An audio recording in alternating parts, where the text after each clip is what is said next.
Properties conductors और electrostatic के time पर इनकी ये चार सबसे बड़ी इंपॉर्टेंट प्रॉपर्टीज। हम ना इनको वन बाय वन एक्सप्लेन करते हैं। सबसे पहला है कि electric field is zero everywhere inside the conductor. तो इस पॉइंट को अगर एक्सप्लेन करना चाहें या इसकी रीजनिंग चाहते हो तो रीजनिंग कुछ ऐसे हो सकती है। पॉइंट वन के लिए सपोज कि कोई एक कंडक्टिंग प्लेट मान लेते हैं हम लोग।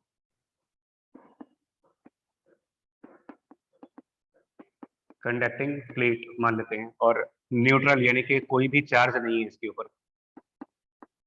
A neutral conducting plate without a charge. And इसको हम किसी एक्सटर्नल यूनिफॉर्म इलेक्ट्रिक फील्ड के अंदर लेके जाएं। एक्सटर्नल यूनिफॉर्म इलेक्ट्रिक फील्ड में एक कंडक्टिंग प्लेट को रखा जाए।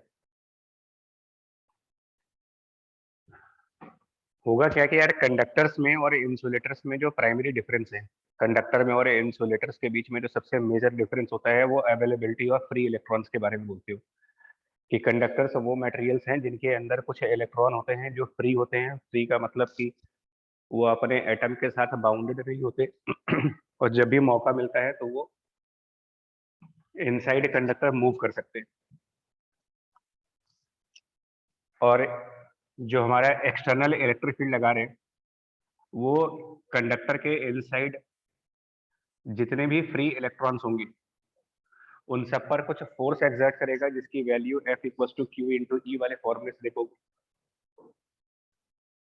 और क्योंकि फ्री इलेक्ट्रॉन्स में नेगेटिव चार्ज होगा तो उन पर एक्सटर्नल इलेक्ट्रिक फील्ड की वजह से जो फोर्स की डायरेक्शन बनेगी, एक्सटर्नल इलेक्ट्रिक फील्ड के फोर्स का direction on these free electrons जो कि नेगेटिवली चार्ज है, तो ये सभी फ्री इलेक्ट्रॉन मूव कर जाएंगे towards the left side.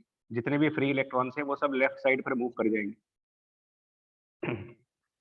Insulators में ये चीज इसलिए नहीं हो सकती क्योंकि इंसुलेटर में इलेक्ट्रॉन तो हैं लेकिन वो एटम के साथ इतना ज्यादा बाउंडेड है कि इलेक्ट्रिक फील्ड का फोर्स उनको मूव ही नहीं करा सकता। कंडक्टर में फ्री होने की वजह से जो इलेक्ट्रिक फील्ड बाहर वाली इलेक्ट्रिक फील्ड की फोर्स आएगी उससे वो इलेक्ट्रॉन ड्रिफ्ट करेंगे और लेफ्ट हैंड साइड पे चले जाएंगे। मतलब इस कंडक्टिंग प्लेट के लेफ्ट साइड पे इलेक्ट्रॉन जाएंगे एंड धीरे धीरे लेफ्ट साइड हमारा नेगेटिवली चार्ज होता जाएगा। और जिन एटम्स के ये इलेक्ट्रॉन थे, अगर ये इलेक्ट्रॉन्स लेफ्ट साइड चले जाएंगे तो जो इनके एटम्स रहे होंगे वो पॉजिटिवली चार्ज होकर के राइट साइड पर एक पॉजिटिव चार्ज बिल्डअप करेंगे। इसको इंड्यूस चार्ज भी कहते हैं हम लोग कि एक तरफ नेगेटिव चार्ज इंड्यूस हुआ है और एक तरफ पॉजिटिव चार्ज इंड्यूस हो गया।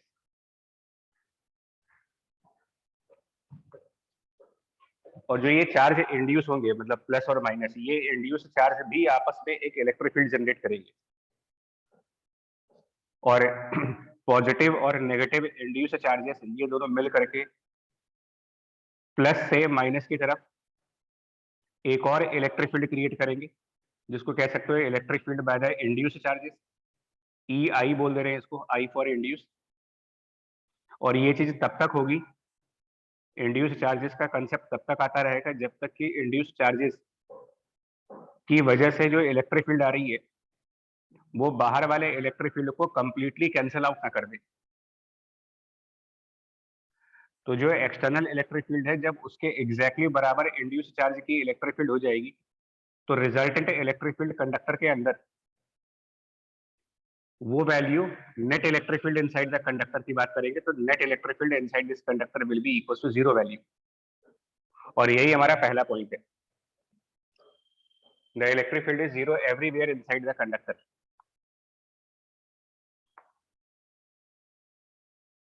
कौन से इलेक्ट्रिक फील्ड के जीरो होने की हम लोग बात कर रहे हैं यहाँ पर?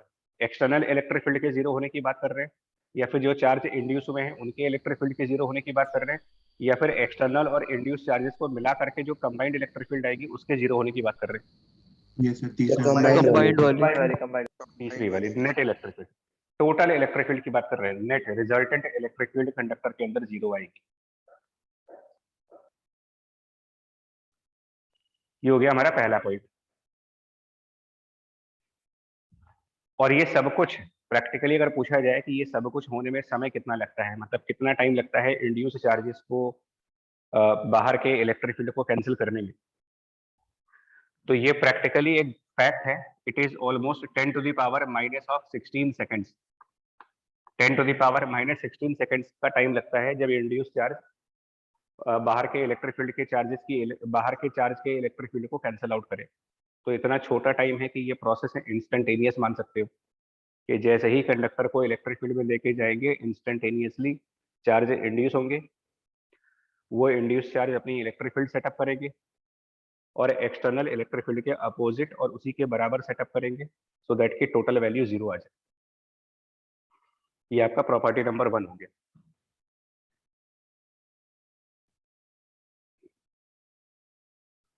बोलिए। आ गया सर।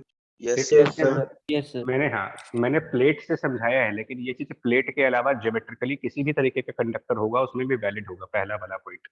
और इस पर न्यूमेरिकल पूछ लेते हैं, इस पर हमें न्यूमेरिकल्स पूछ लेते हैं। जैसे कि ये पूछ लेते हैं एज एग्जांपल कि we have spherical conductor, we have a neutral spherical conductor, neutral spherical conductor of some radius वगैरह दिया होगा। और outside that sphere we have some line charge, outside that sphere we have some infinite line charge at lambda distance. What is the electric field at the center of a sphere? What is the electric field at the center of a sphere by the induced charges? Center of sphere, और अगर ये distance आपको d दिया जा रहा है, that center is at d distance, so how much electric field will be at this point by this sphere? तो यही वाली थ्योरी लगाएंगे आप। कंडक्टर के अंदर किसी भी पॉइंट पर एवरीवेयर भी है, एवरीवेयर मतलब हर एक पॉइंट के लिए बात की जा रही है। इनसाइड कंडक्टर कोई भी एक पॉइंट लेंगे तो बाहर के चार्ज की जो इलेक्ट्रिक फील्ड है और अंदर के इंड्यूस चार्ज की इलेक्ट्रिक फील्ड मैग्नीट्यूड में बराबर होनी चाहिए और डायरेक्शन वाइज अपोजिट होनी चाहिए। तो स्फीयर के बाहर जो वायर रखा है ये हमारे लिए एक्सटर्नल है, इसकी इलेक्ट्रिक फील्ड सेंटर पर राइट साइड जनरेट होगी, external field which is lambda by 2 pi epsilon 0 r। और प्रॉपर्टी के हिसाब से, इस कंडक्टर की प्रॉपर्टी के हिसाब से इसको कैंसिल आउट करना है मुझे। तो इसका मतलब जो चार्ज इंड्यूस होंगे वो left side electric field create करेंगे। So that is field by that sphere. भले ही आपका स्फीयर न्यूट्रल है उसके बावजूद भी वो इलेक्ट्रिक फील्ड क्रिएट करेगा।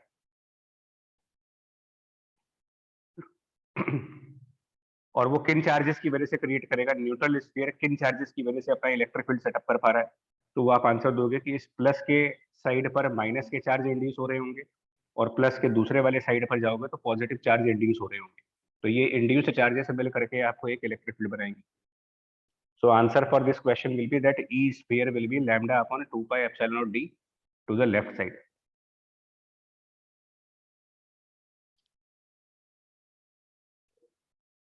क्लियर है एग्जांपल ये? Yes sir. बाहर जैसा भी चार्ज हो, जिस तरीके का चार्ज मेटल के बाहर है उसकी जो भी इलेक्ट्रिक फील्ड का फॉर्मूला, डायरेक्शन जो कुछ बनता होगा उसके जस्ट अपोजिट स्फीयर की इलेक्ट्रिक फील्ड दिखाए किसी भी पॉइंट पर, सेंटर पर या फिर कोई और पॉइंट होता तब भी यही काम करते। पॉइंट नंबर 1 ओके हो गया। पॉइंट नंबर 2 पे आइए।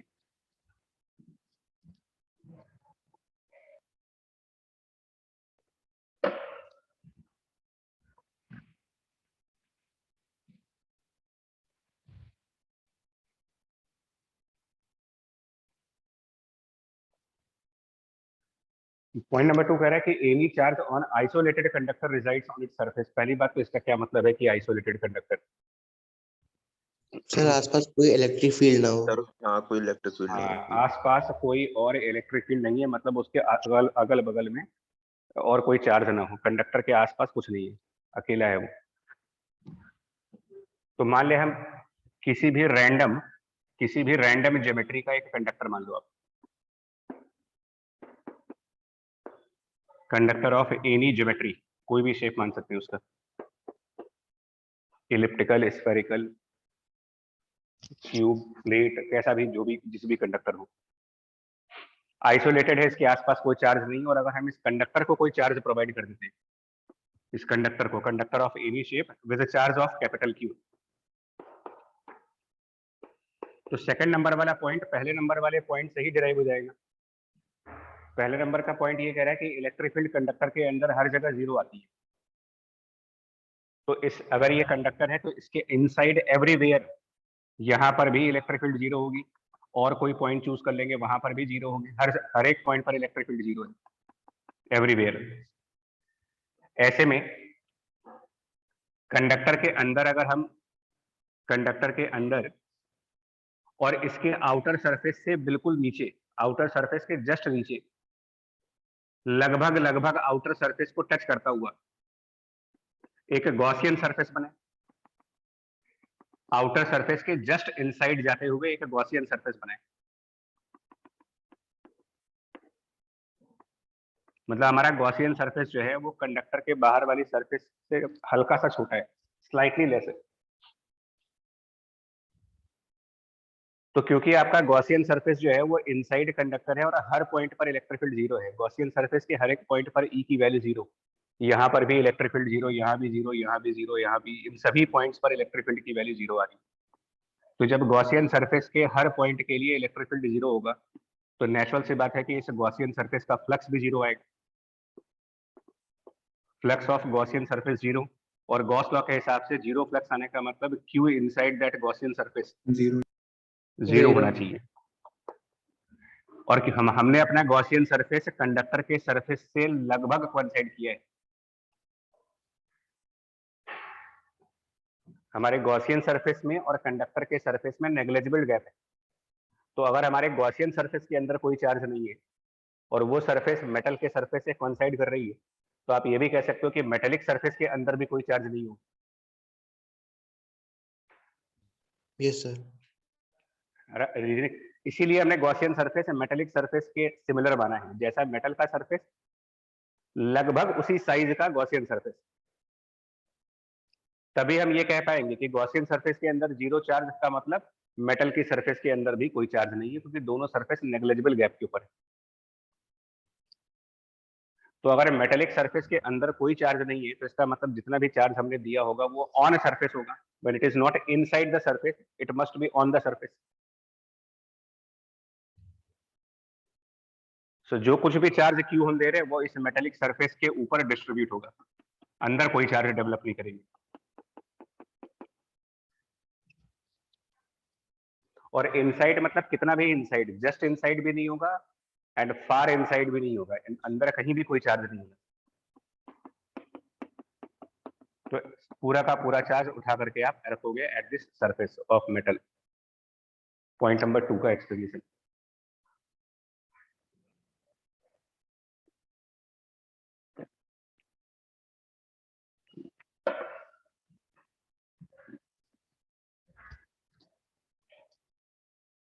कुछ पूछना है तो पूछो पॉइंट नंबर 2 के बारे में। No sir. क्लियर है भैया? Yes sir. Yes sir. ठीक। पॉइंट नंबर 3 जो कह रहे हैं कि electric field just outside, electric field just outside the conductor is sigma by epsilon 0 and perpendicular to surface. ये लाइनें एक तरीके के तुम्हारे रिवीजन नोट्स भी है, आप पूरा लेक्चर रिवाइज करने करें, ये 4 पॉइंट दिमाग में रखिए हमेशा। कंडक्टर के just outside electric field sigma by epsilon 0 और sigma is the surface charge density at that point. मतलब ये भी हो सकता है कि कंडक्टर के अलग अलग पॉइंट्स के लिए सिग्मा की अलग अलग वैल्यू आए, और वही चीज पॉइंट नंबर 4 में लिखी गई है।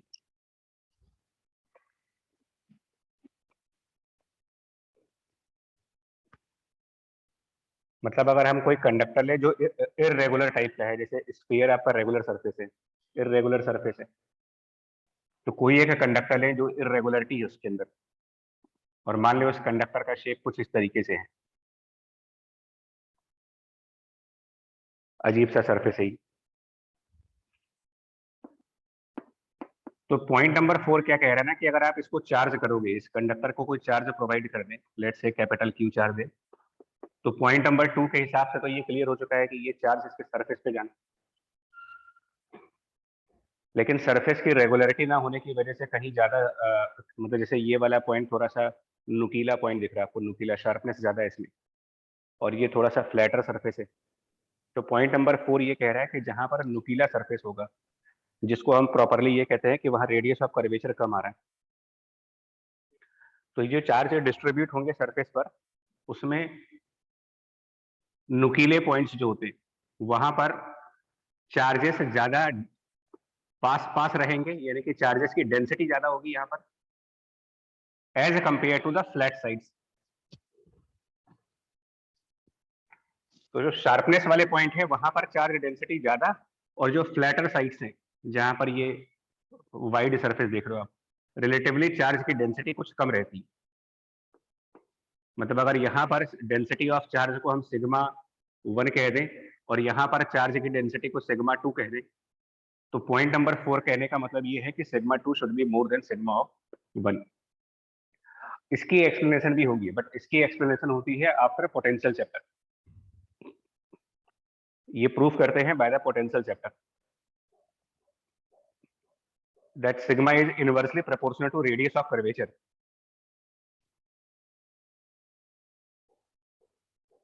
और जितना स्ट्रेट लाइन जैसा दिखेगा आपको, मतलब जितना फ्लैट साइड होती है उसका रेडियस बड़ा होता है, जितना नुकीला होगा हम बोलते हैं उसका रेडियस ऑफ कर्वेचर कम है।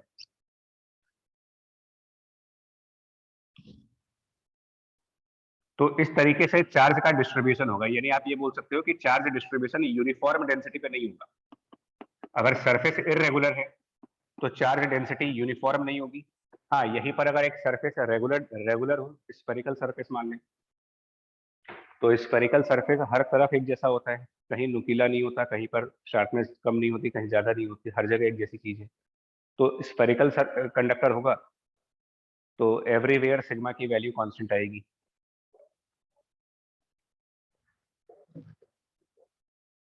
तो ये तो है पॉइंट नंबर 4। इसकी प्रूविंग नहीं अभी हो पाएगी, प्रूविंग के लिए हमें पोटेंशियल तक का वेट करना पड़ेगा। पॉइंट नंबर 3 क्या कह रहे हैं कि ऐसे कंडक्टर्स में, जैसे अगर मुझे यहाँ पर इलेक्ट्रिक फील्ड निकालनी हो एट दिस पॉइंट, तो जिस पॉइंट पर आपको इलेक्ट्रिक फील्ड निकालनी है, आप पहले तो वहां की डेंसिटी नोट करें। मुझे यहाँ पर इलेक्ट्रिक फील्ड निकालनी है, यहाँ की डेंसिटी सिग्मा 2 है। तो just outside this point electric field की value sigma 2 divided by epsilon 0। Just outside this point निकालना हो, इसके जस्ट आउटसाइड इलेक्ट्रिक फील्ड निकालनी हो, तो यहाँ पर इलेक्ट्रिक फील्ड निकालेंगे तो उसका आंसर आएगा सिग्मा 1 अपॉन एप्सिलॉन 0। यही यहाँ पर मतलब है, sigma is surface charge density at that point. और answer perpendicular to the surface, यानी इस नुकीले सरफेस के परपेंडिकुलर इलेक्ट्रिक फील्ड दिखाएं जिसकी वैल्यू सिग्मा 2 बाई एप्सिलॉन 0। इस वाले फ्लैट सरफेस के भी परपेंडिकुलर इलेक्ट्रिक फील्ड दिखाएं, इसके भी परपेंडिकुलर इलेक्ट्रिक फील्ड, इस इलेक्ट्रिक फील्ड की वैल्यू सिग्मा 1 अपॉन एप्सिलॉन 0 होगी। हमें यहाँ पर इलेक्ट्रिक फील्ड दिखानी है तो परपेंडिकुलर दिखाएंगे, इधर दिखानी है परपेंडिकुलर दिखाएंगे, एवरीवेयर इट इज परपेंडिकुलर। और अगर यहाँ पर डेंसिटी ऑफ चार्ज सिग्मा 3 हो मान लो, तो यहाँ के इलेक्ट्रिक फील्ड को सिग्मा 3 बाई एप्सिलॉन 0 करिए, जहां पर जो डेंसिटी है उसके हिसाब से।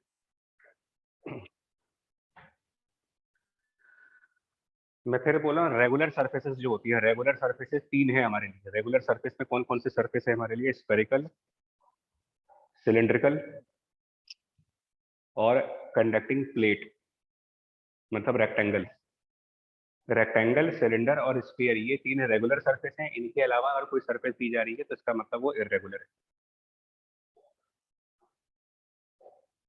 अब पॉइंट नंबर 3 की प्रूविंग, पॉइंट नंबर 3 को प्रूव कर सकते हैं, 4 को नहीं। सबसे पहले तो पॉइंट नंबर 3 में आपको ये प्रूव करना पड़ेगा why it should be perpendicular. ऐसी क्या जरूरत पड़ रही है परपेंडिकुलर होने की उसको? नॉन परपेंडिकुलर इलेक्ट्रिक फील्ड क्यों नहीं हो सकती?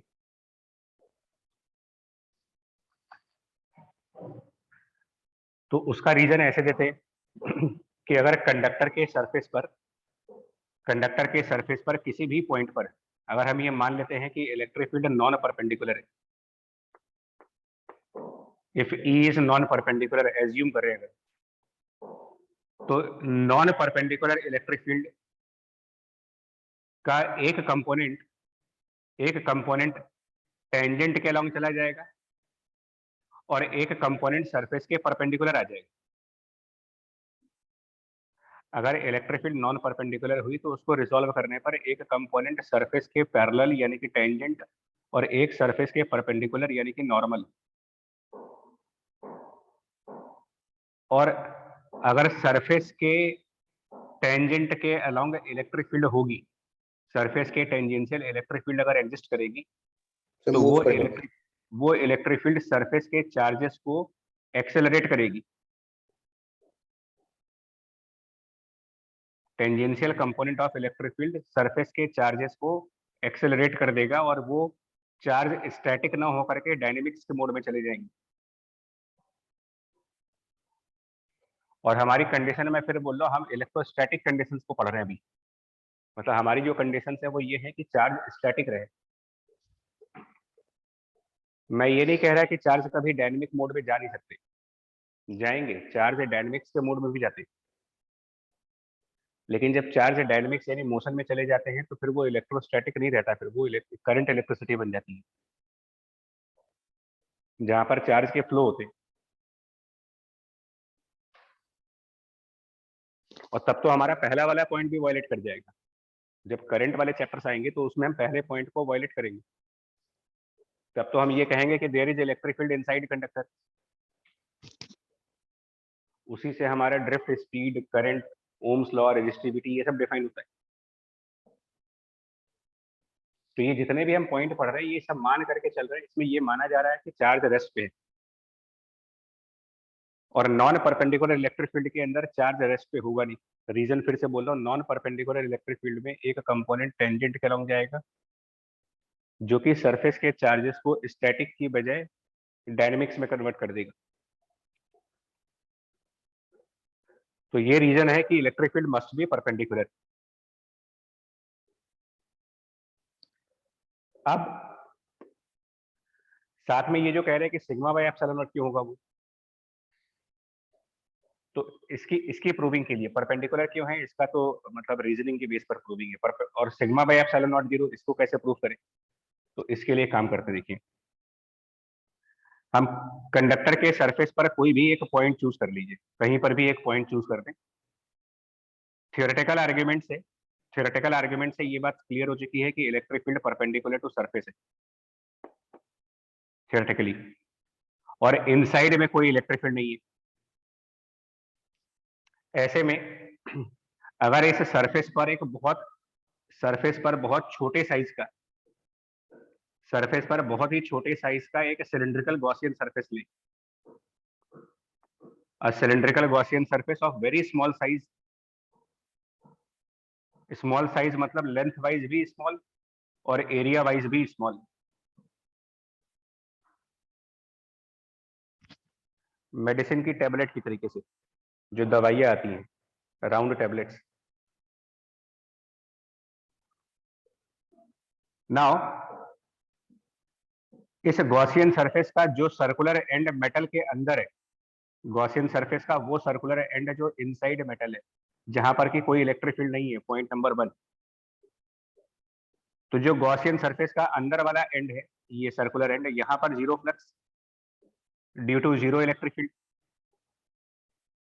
और जो सर्कुलर एंड बाहर है, क्योंकि electric field perpendicular to the metal है, परपेंडिकुलरली इलेक्ट्रिक फील्ड जा रही है, तो ये जो बाहर वाला सर्किल है इसके भी परपेंडिकुलर इलेक्ट्रिक फील्ड आ रही होगी। और ऐसे में इसका फ्लक्स हम लिख सकते हैं E multiplied by this small area. और जो सिलेंडर की कर्व सरफेस है, इलेक्ट्रिक फील्ड की डायरेक्शन सिलेंडर की कर्व सरफेस के पैरेलल इलेक्ट्रिक फील्ड आने का मतलब कि कर्व सरफेस के लिए जीरो फ्लक्स आएगा। So this is the total flux of this Gaussian surface. And Gauss law के हिसाब से ये आना चाहिए एप्सिलॉन नीचे और ऊपर वो चार्ज जो आपके गॉसियन सरफेस के अंदर है। तो गॉसियन सरफेस के अंदर तो यहाँ वाला चार्ज आएगा। इन चार्जेस से क्या मतलब है, यहाँ वाले चार्ज, इन चार्जेस से हमको क्या मतलब है, क्योंकि हम चार्ज देख रहे हैं सिलेंडर के अंदर वाला, तो सिलेंडर के अंदर वाला चार्ज यहाँ वाले चार्ज डेंसिटी पे डिपेंडेंट होगा। अगर यहाँ सिग्मा की चार्ज डेंसिटी हो, इस पॉइंट पर सिग्मा डेंसिटी हो, तो सिग्मा मल्टीप्लाइड बाय डी है। इसीलिए कहा जा रहा है कि सिग्मा ऑफ दैट पॉइंट होना चाहिए। और ये कल हम डिस्कस कर चुके हैं कि भले ही गॉस लॉ के अंदर आप चार्ज तो इसके अंदर वाला देख रहे हो, भले चार्ज हम यहाँ का देख रहे हैं, लेकिन गॉस लॉ का जो ब्यूटी था वो ये था कि जो इलेक्ट्रिक फील्ड उससे कैलकुलेट होती है वो सिर्फ इस चार्ज की नहीं है, वो इस पूरे कंडक्टर की इलेक्ट्रिक फील्ड है। मतलब यहाँ वाले चार्ज, ये वाले चार्ज, ये वाले चार्ज, ये सारे चार्जेस का जो इलेक्ट्रिक फील्ड में कंट्रीब्यूशन बन रहा है वो नेट इलेक्ट्रिक फील्ड कैलकुलेट होती है by the Gauss law. And therefore E बराबर सिग्मा डिवाइडेड बाय एप्सिलॉन 0। किसी भी कंडक्टर के सरफेस के जस्ट आउटसाइड, कैसा भी सरफेस हो, जस्ट आउटसाइड इलेक्ट्रिक फील्ड निकालेंगे तो सिग्मा बाय एप्सिलॉन 0।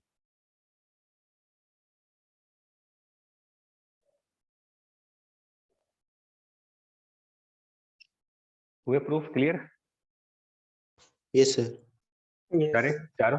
चौथा पॉइंट का प्रूफ नहीं है, बाकी सारे ऑलमोस्ट हमने प्रूफ कर दिया। अब इनका एप्लीकेशन पार्ट, इनकी एप्लीकेशन देखिए।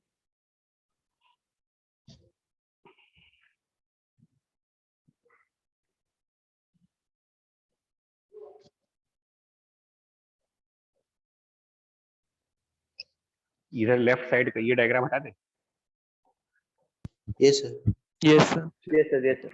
ओके, थोड़ी देर के लिए ये 4 पॉइंट अभी रखते हैं, बाद में इसको उठाएंगे, क्योंकि यही 4 पॉइंट जिसको भी समझ आ जाएंगे पूरा कंडक्टर हैंडल कर सकते हो जस्ट इन 4 पॉइंट्स के बेस में। मतलब ये 4 वो पॉइंट है जो आप कभी भी न्यूमेरिकल में वॉयलेट नहीं करोगे, कैसा भी न्यूमेरिकल आ जाए, कुछ भी सोचो, लेकिन ये 4 चीजें ऐसी हैं जो कभी वॉयलेट नहीं होनी चाहिए हमारे इस चैप्टर में, तो नहीं होनी चाहिए। इस चैप्टर में इसको वॉयलेट नहीं करेंगे, कभी नहीं करेंगे।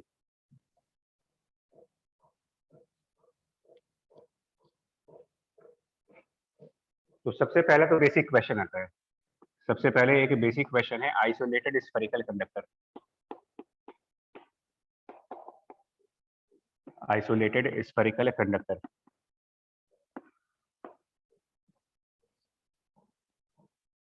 Isolated spherical conductor, simple case है।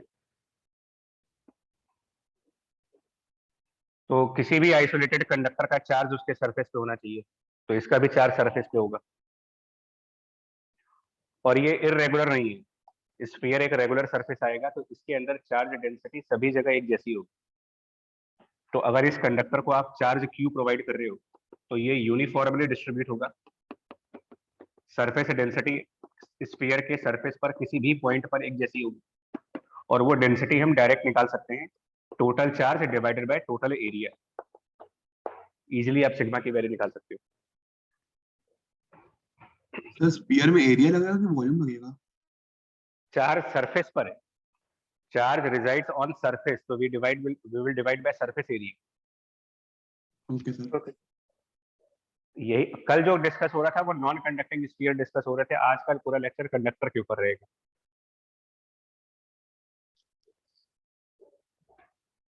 सेकंड पॉइंट यूज किया हमने, सेकंड पॉइंट और फोर्थ पॉइंट लगाया है। फोर्थ पॉइंट में क्योंकि इररेगुलर तो है नहीं, रेगुलर सरफेस है, तो चार्ज डेंसिटी कहीं ज्यादा कहीं कम ऐसा नहीं होगा। और जब सब जगह एक जैसी डेंसिटी होगी तो इसीलिए total charge upon total area करेंगे। अब अगर इसके इनसाइड कहीं जाने दो, इसके अंदर किसी पॉइंट पर इलेक्ट्रिक फील्ड निकालनी है, तो वो हम क्यों कैलकुलेट करें? हमारा पहला वाला पॉइंट यूज करेंगे। फर्स्ट पॉइंट, इनसाइड एवरीवेयर 0 होगा, और आउट सरफेस पर निकालना अगर आपको इस कंडक्टर के सरफेस पर, तो इलेक्ट्रिक फील्ड एट सरफेस, इसको भी डिराइव नहीं करेंगे। Point number 3, sigma by epsilon 0। हाँ, अगर आउटसाइड निकालना आपको, किसी बाहर के पॉइंट पर निकालना हो, स्मॉलर डिस्टेंस आउटसाइड, तो ये हम गॉस लॉ से निकालेंगे। आउटसाइड वाले इलेक्ट्रिक फील्ड निकालने के लिए गॉस लॉ यूज करें। तो इमेजिन कर लेंगे यहाँ पर एक स्फेरिकल गॉसियन सरफेस, और गॉस लॉ लगाएंगे, तो outside electric field multiplied by यहाँ के गॉसियन सरफेस का एरिया, और should be charge upon epsilon 0। तो यहाँ पर जो गॉसियन सरफेस बनेगी उसके अंदर पूरा चार्ज कैपिटल Q होगा, इससे बाहर की इलेक्ट्रिक फील्ड आएगी जो कि पॉइंट चार्ज के सिमिलर ही आती है। इतना आ जाएगा 1/4 pi epsilon Q by R square, just like point charge है। तो इनसाइड और सरफेस पर आपको डेरिवेशंस नहीं करनी होती है, क्योंकि इनसाइड और सरफेस के लिए ऑलरेडी प्रॉपर्टीज है। जब भी कोई डेरिवेशन चाहिए वो आउटसाइड के लिए चाहिए।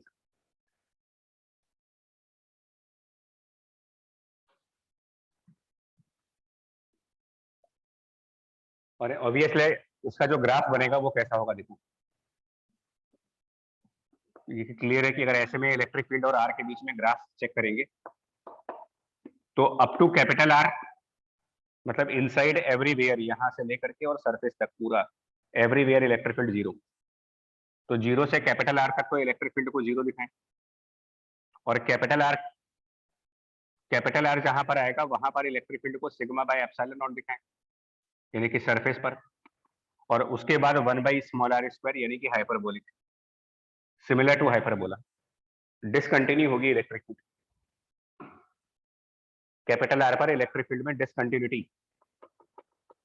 और एट कैपिटल आर कौन सा आंसर दोगे आप? Electric field at small R equals to capital R, यानी कि on the surface sigma upon epsilon. Sigma. In और ऑन में डिफरेंस रखिएगा, इन जीरो है, ऑन द सरफेस जीरो नहीं है, on the surface it is sigma by epsilon zero.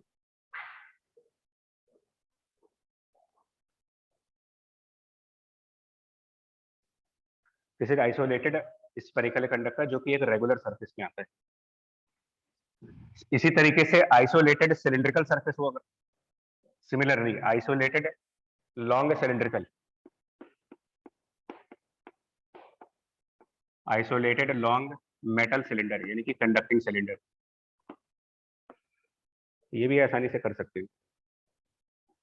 Isolated है, long है, मेटेलिक सिलेंडर है यानी कंडक्टिंग है, of radius capital R and total charge Q. तो सिलिंड्रिकल सरफेस भी हमारे लिए रेगुलर सरफेस की कैटेगरी में ही जाता है, रेगुलर सरफेस होने की वजह से और कंडक्टर होने की वजह से। 0.2 और 0.4 का कंबाइंड यूज करो, चार्ज ऑन द सरफेस, और रेगुलर है, कहीं नुकीला नहीं है, कहीं शार्पनेस कम ज्यादा नहीं है, तो सिग्मा भी यूनिफॉर्म आएगा। और सिग्मा को निकालेंगे total charge by total area, and total area of this curved surface 2πr, और जो भी इसकी लेंथ होगी।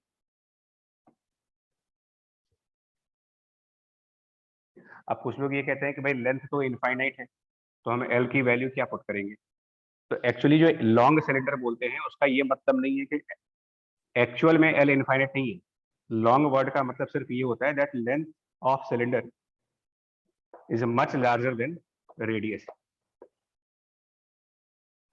लेंथ होगी बट रेडियस के कंपेयर में बहुत ज्यादा होगी। फिर से इनसाइड जीरो होगा इलेक्ट्रिक फील्ड, कोई डाउट नहीं है। सरफेस पर निकालना है sigma by epsilon zero on surface, अब की बार सिग्मा की ये वैल्यू होगी सरफेस पर sigma by epsilon zero, inside में जीरो। और आउटसाइड निकालने के लिए एक बार फिर से गॉस लॉ के बारे में सोचिए, कंसीडर सिलिंड्रिकल गॉसियन सरफेस। तो जो सिलिंड्रिकल गॉसियन सरफेस आउटसाइड बनेगी उसमें जब गॉस लॉ यूज करेंगे तो कुछ ऐसा बन जाएगा, ई आउटसाइड और सिलिंड्रिकल गॉसियन सरफेस का area equals to total charge of cylinder capital Q upon epsilon zero. इससे आउटसाइड वाली इलेक्ट्रिक फील्ड निकाल सकते हैं।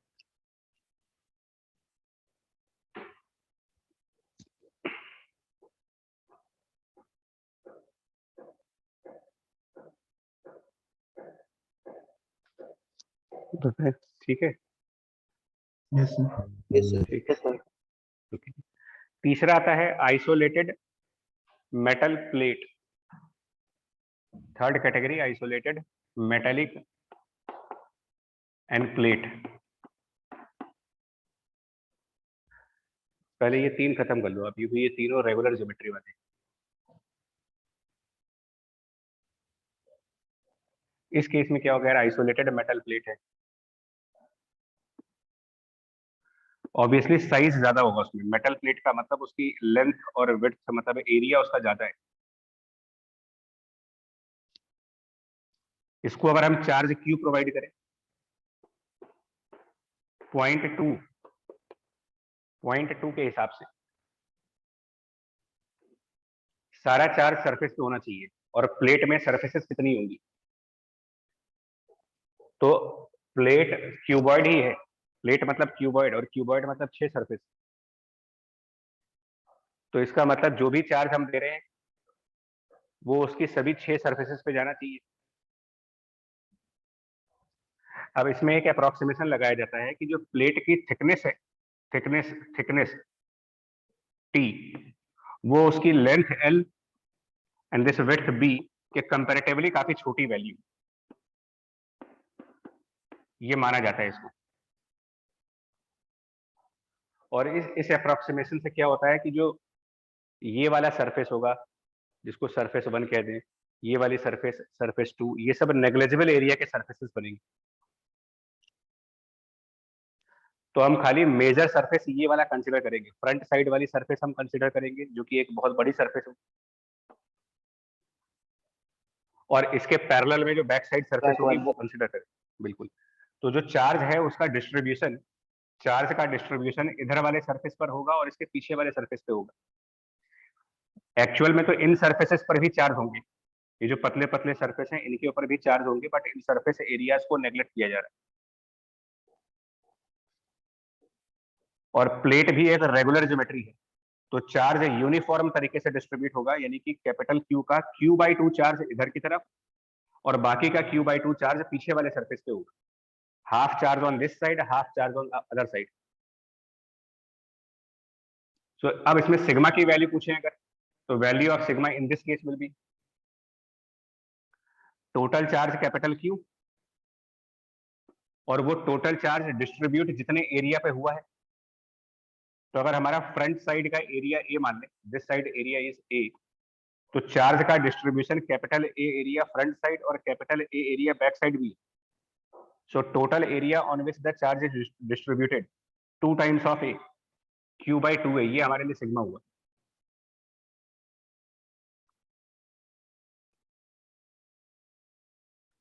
और इनसाइड प्लेट इलेक्ट्रिक फील्ड के लिए कोई डेरिवेशन नहीं है, वो पहला वाला point, inside plate electric field 0 on the surface of this plate sigma epsilon 0।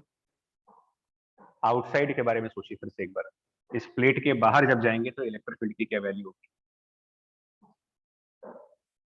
तो आउटसाइड प्लेट इलेक्ट्रिक फील्ड निकालने के लिए गॉस लॉ चाहिए, तो हम एक सिलिंड्रिकल गॉसियन सरफेस बना रहे हैं, सिलिंड्रिकल गॉसियन सरफेस जिसका एक साइड कंडक्टिंग प्लेट के बाहर है और उस सिलेंडर का दूसरा एंड कंडक्टिंग प्लेट के इनसाइड है। A cylindrical Gaussian surface, one end inside the conductor, one end outside the conductor। और कल आपको डिस्कस कर चुके हैं कि स्फीयर और सिलेंडर की फील्ड रेडियल दिखाओ और प्लेट और सरफेसेस की फील्ड हमेशा नॉर्मल दिखाएं। तो इस कंडक्टिंग प्लेट की इलेक्ट्रिक फील्ड का डायरेक्शन नॉर्मल, आउटसाइड में। इनसाइड में इलेक्ट्रिक फील्ड 0 है, तो अंदर वाले एंड पर कोई फ्लक्स होगा नहीं, बाहर वाले एंड का फ्लक्स आएगा, फ्लक्स ऑफ आउटसाइड एंड। तो वो लिख सकते हैं E outside multiplied by area delta A, मान लेते हैं this area is delta A. और कर्व सरफेस के लिए फ्लक्स नहीं आएगा, again because electric field parallel to curve surface, ये टोटल फ्लक्स हो गया, should be charge upon epsilon 0। इस सिलेंडर के अंदर कौन सा चार्ज होगा, सिग्मा डी है, तो सिग्मा डेंसिटी है और डेल्टा ए ये वाला एरिया है, तो sigma into delta A cancel, electric field outside सिग्मा/एप्सिलॉन 0, मतलब कि जो सरफेस पर है वही चीज सरफेस के बाहर भी। और इसीलिए इसको कहते हैं कि it is the source of uniform electric field. जितनी इलेक्ट्रिक फील्ड ये सरफेस पे जनरेट करेगा उतना ही बाहर भी जनरेट करेगा।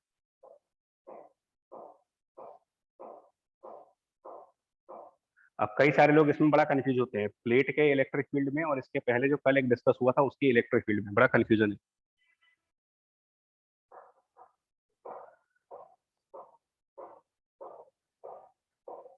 कंफ्यूजन कौन सा बोलूं आपको, अभी कल भी एक डिस्कशन हुआ था जिसमें सिग्मा/2 आया था मेरा आंसर, वो किसमें था, सिग्मा/2 वाला आंसर कौन सा होता है देखिए। शीट पर लेकिन जब एग्जाम्स में क्वेश्चंस आते हैं हमने बहुत बार देखा है कि लोग इसको लेकर के डिस्टर्ब है। देखिए जब आप इनफाइनाइट शीट की बात करते हो और वो उसका इनफाइनाइट चार्ज फील्ड होती है और ये इसकी थोड़ी थिकनेस होती है और हाँ, लेंथ तो इसकी फील्ड का फॉर्मूला क्या था? इसकी फील्ड का formula sigma divided by 2 epsilon 2 epsilon, ये था। इसमें बाय 2 आता है फॉर्मूले में। और ये शीट है, ये प्लेट है। पहले तो डिफरेंस देखिए। तो न्यूमेरिकल जब आए तो अपना ध्यान से पढ़ा करो कि ये आप उसके न्यूमेरिकल में बोल क्या रहे हो। लेकिन एक मजेदार चीज क्या है, अगर हम ये answer in terms of charge लाएं, सिग्मा के फॉर्म में आंसर ना रख करके चार्ज के फॉर्म में आंसर लिखें, तो अगर इस शीट के ऊपर क्यू चार्ज हो और ये एरिया ए हो, तो इसके लिए सिग्मा की वैल्यू क्यू बाई ए रखोगे, sigma is charge by area. और अगर सिग्मा को चार्ज से रिप्लेस करें तो it is Q by 2 epsilon 0। और यहां पर अगर हम सिग्मा को चार्ज किससे रिप्लेस करें, प्लेट वाले में जहां पर सिग्मा की वैल्यू क्यू बाई 2 है, तो ये आंसर भी उतना ही आएगा।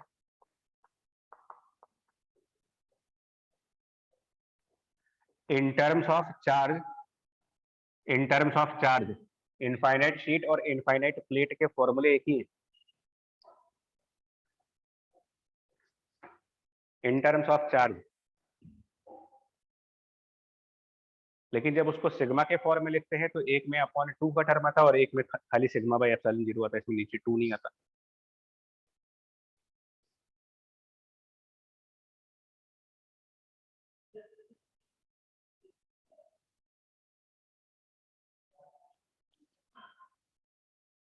कई सारे लोग इसको इस तरीके से गलत कर देते हैं, हम लोगों ने इतना देखा है, मतलब क्वेश्चन को जानबूझ करके उसकी लैंग्वेज इस तरीके से फ्रेम की जाती है कि हम कंफ्यूज हो।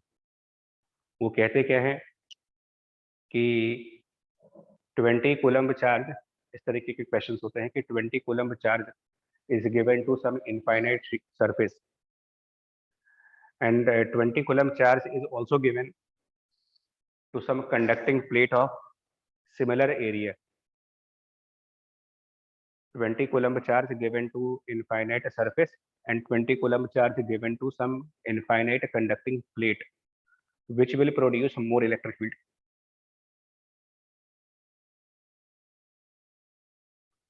तो जल्दीबाजी में लोग क्या सोचते हैं कि यार सरफेस वाले का आंसर सिग्मा बाई एप्सिलॉन है और प्लेट वाले का सिग्मा अपॉन 2 है, तो इसका मतलब सरफेस ज्यादा इलेक्ट्रिक फील्ड प्रोड्यूस करेगा। लेकिन अगर उसको सिग्मा की बजाय चार्ज के फॉर्म से देखा जाए तो 20 coulomb given to surface and 20 coulomb given to metallic plate, तो क्यू तो दोनों का सेम आ गया और बाकी एक्सप्रेशन भी सेम है, यानी कि both will create same electric field.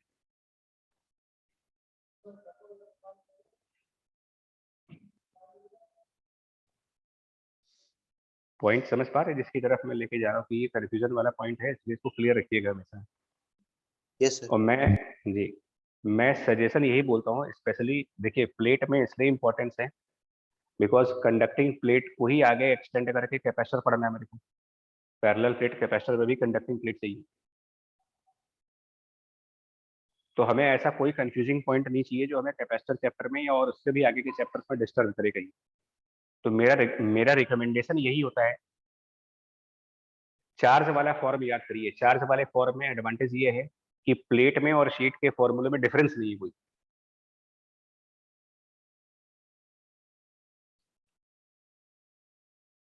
और सिग्मा के फॉर्म में याद करें तब भी कोई डिफरेंस नहीं है, कायदे से एक्चुअली डिफरेंस है नहीं वहां पर, क्योंकि सिग्मा का कैलकुलेशन करने का तरीका भी तो देखो ना। यहाँ पर सिग्मा कैलकुलेट कर रहे थे क्यू अपॉन ए लिख रहे हैं, और यहाँ पर जब सिग्मा कैलकुलेट कर रहे हैं तो क्यू अपॉन 2 लिख रहे हो, बिकॉज सेम चार्ज दो एरिया पे डिस्ट्रीब्यूट हो रहा है और यहाँ पर उतना ही चार्ज सिंगल एरिया पर डिस्ट्रीब्यूट हो रहा है।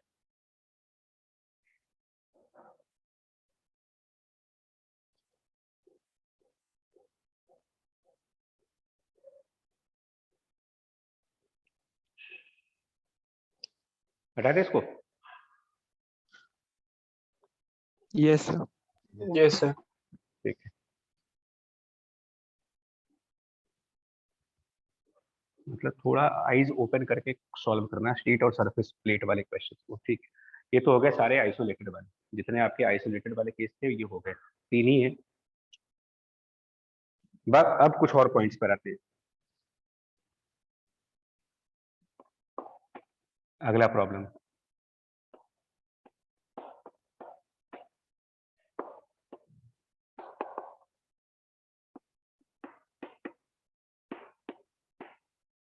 ये प्रॉब्लम है लेकिन इस प्रॉब्लम से ना एक इलस्ट्रेशन भी सामने आएगी। प्रॉब्लम तो कर ही रहे हैं बट इसके थ्रू एक कंसेप्ट सामने आएगा कि जब मेटल, अब की बार सॉलिड मेटल नहीं ले रहे हो आप,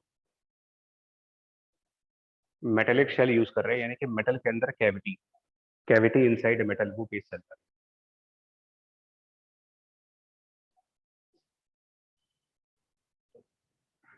इसके पहले जो लिया था वो सॉलिड था, तो अब इसमें केस ऐसा है यार हमारा, जगह बड़ी कम है। This is a sphere of radius A, a sphere of radius A having some charge of capital Q.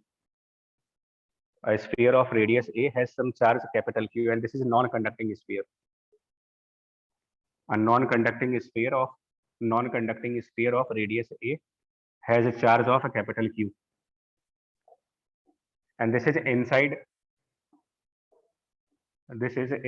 a metallic shell.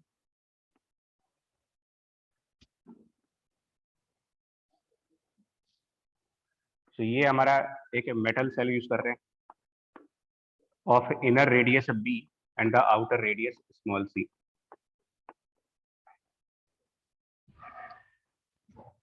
सो अंदर एक नॉन मेटल है, नॉन मेटेलिक स्फीयर है, और बाहर उसके चारों तरफ एक मेटेलिक हॉलो स्फीयर कह सकते हो, मोटा हॉलो स्फीयर। शेल मीन्स मोटा हॉलो स्फीयर। इनसाइड वाला जो स्फीयर है उसके पास चार्ज है, और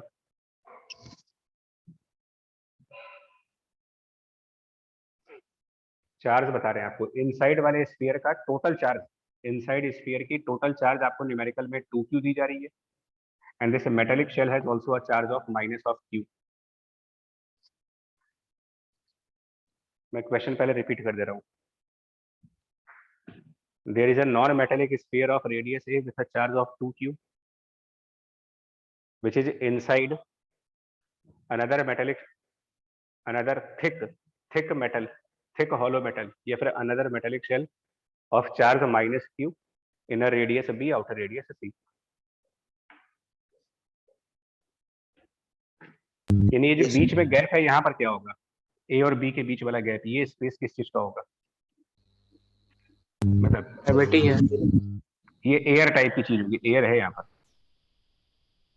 ये मेटल है, यहाँ एयर है, यहाँ इंसुलेटर्स हैं और बाहर भी एयर है। तो ये आइडेंटिफिकेशन है। अब आपको इलेक्ट्रिक फील्ड बतानी है इसकी, हर एक पॉइंट पर इलेक्ट्रिक फील्ड कहाँ कहाँ पर क्या आएगी, और ये सब कॉन्सेंट्रिक है, सबके सेंटर्स कॉमन है, कॉन्सेंट्रिक है।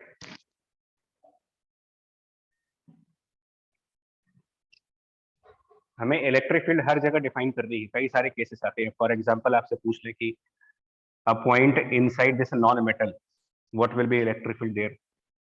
यहाँ पर कोई पॉइंट दे पूछे कि यहाँ क्या इलेक्ट्रिक फील्ड होगी, यहाँ पर कोई पॉइंट दे पूछे क्या इलेक्ट्रिक फील्ड होगी, यहाँ पर कोई पॉइंट दे पूछे क्या इलेक्ट्रिक फील्ड होगी। तो सबसे पहले सेंटर से स्मॉल आर डिस्टेंस पर इलेक्ट्रिक फील्ड निकाल दी, इलेक्ट्रिक फील्ड सेंटर से स्मॉल आर डिस्टेंस पर निकालना है। उसका पहला केस ये है that small R is less than A, first case, मतलब जिस पॉइंट पर आप इलेक्ट्रिक फील्ड निकाल रहे हो उसका डिस्टेंस फ्रॉम सेंटर स्मॉल ए से कम है।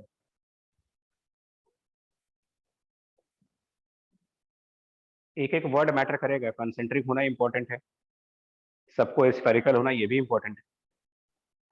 स्फेरिकल सुनिए तो, नहीं स्फेरिकल और कंडक्टिंग, सुनिए तो पहले मेरी बात, वो तो हम करेंगे क्वेश्चन, बट ये जो बार बार कह रहा हूँ कंसेंट्रिक होना इंपॉर्टेंट है। अगर ये कंसेंट्रिक नहीं होंगे तो पूरा प्रॉब्लम डिस्टर्ब हो जाएगा मेरा। ये सर इंडक्शन नहीं हो पाएगा। इंडक्शन तो होगा, एक्चुअली कंसेंट्रिक और स्फेरिकल में सिमेट्री बनी रहेगी हमारी, वो इलेक्ट्रिक फील्ड के लिए अलग डायरेक्शन में जाएंगे जी। कंसेंट्रिक और स्फेरिकल से हमारी सिमेट्री और रेगुलरिटी बनी होगी, और एडवांटेज ऑफ गॉस लॉ यही पर लिया जाता है। तो अगर हमें सेंटर से small R distance inside the non metal है, इनसाइड नॉन मेटल है, जल्दीबाजी में इसको जीरो ना बोलिए, ये मेटल नहीं है, नॉन मेटल है, इसमें अंदर इलेक्ट्रिक फील्ड होगी और वो गॉस लॉ से आएगी। तो E मल्टीप्लाइड बाय इस स्मॉल r रेडियस का एक इमेजिनरी गॉसियन सरफेस, 2 पाई r उसका एरिया 4πr² इक्वल टू नीचे एप्सिलॉन और ऊपर चार्ज। और वो चार्ज कैसे निकलेगा, क्योंकि ये नॉन मेटल है तो इसका चार्ज वॉल्यूम में डिस्ट्रीब्यूट होगा। नॉन मेटल वाले का चार्ज इसके पूरे वॉल्यूम में जाएगा, तो वहां वॉल्यूम डेंसिटी आएगी।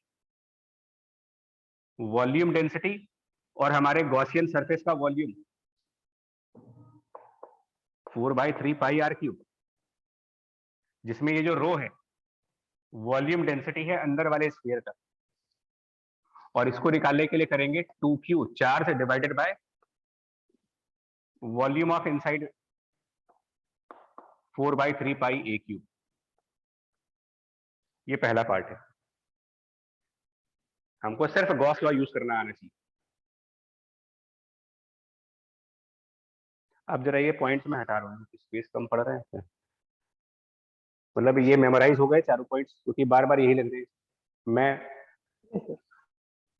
एक्सप्लेन करने के लिए आपसे ये कहूंगा पॉइंट 1 यूज कर रहे हैं, पॉइंट 2 यूज कर रहे हैं, तो तुम्हें पता होना चाहिए कौन सा पॉइंट है।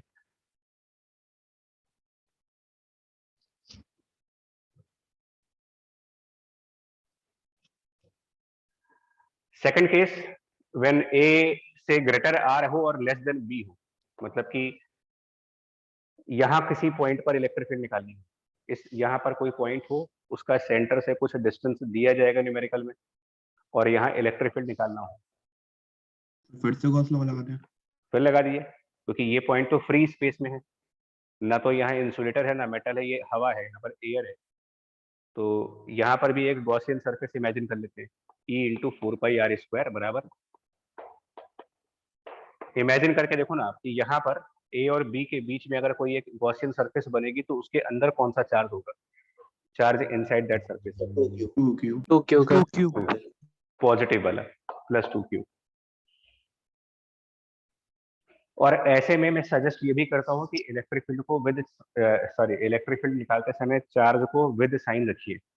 उससे होता क्या है, अगर पॉजिटिव आंसर आएगा, क्योंकि देखो हम स्फीयर में पहले भी बोल चुके हैं कि स्फीयर की फील्ड रेडियल होती है, पॉजिटिव आने पर रेडियली आउटवर्ड और नेगेटिव आने पर रेडियली इनवर्ड दिखा देंगे।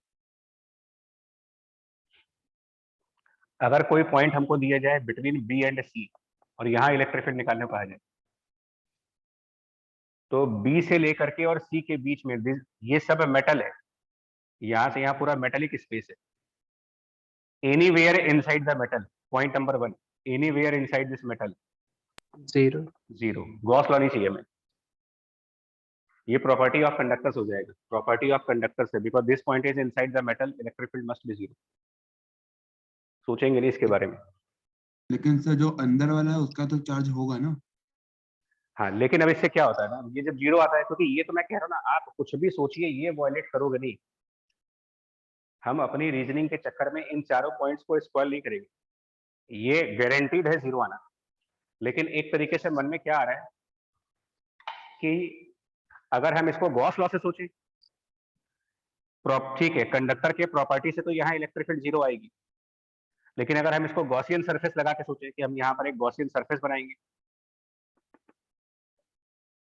तो 0 इलेक्ट्रिक फील्ड आने का मतलब तो ये हुआ कि इस गॉसियन सरफेस के अंदर 0 चार्ज होना चाहिए। Yes sir.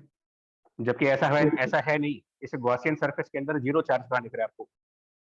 तो वो होगा कैसे, ये 2q की वजह से मेटेलिक शेल के अंदर वाले साइड पर, मेटेलिक शेल का जो अंदर वाला सरफेस है, इस पर चार्जेस इंड्यूस होंगे। मेटेलिक शेल की इनर सरफेस पर -2q का इंड्यूस चार्ज डेवलप होगा, जो कि गॉसियन सरफेस के अंदर के नेट चार्ज को 0 कर देगा। और अब हमें यहाँ पर कोई प्रॉब्लम नहीं है। अब हम कोई भी कंसेप्ट, कोई भी लॉ वायलेट नहीं कर रहे हैं। Sir Now the inner electric service field- होगा ना, अंदर वाले सरफेस पे हमने Yes. इधर दिखाया है इसको। इनसाइड वाली जो सरफेस है, मतलब जो जिसका रेडियस b है, सरफेस ऑफ रेडियस b, उसके ऊपर -2q चार्ज इंड्यूस होगा इसके इफेक्ट की वजह से। Yes sir. क्योंकि हम इसको तो चेंज कर ही नहीं सकते, आप जो मर्जी कर लो, ये हम बदलेंगे नहीं कभी। इनसाइड मेटल इलेक्ट्रिक फील्ड 0 बोलेंगे तो मतलब पूरे इलेक्ट्रोस्टैटिक में बोलेंगे, मतलब दिस इज अवर प्रायोरिटी। अब इसको जस्टिफाई करने के लिए अगर मुझे गॉसियन सरफेस के अंदर 0 चार्ज लाना है तो वो हम जुगाड़ करेंगे।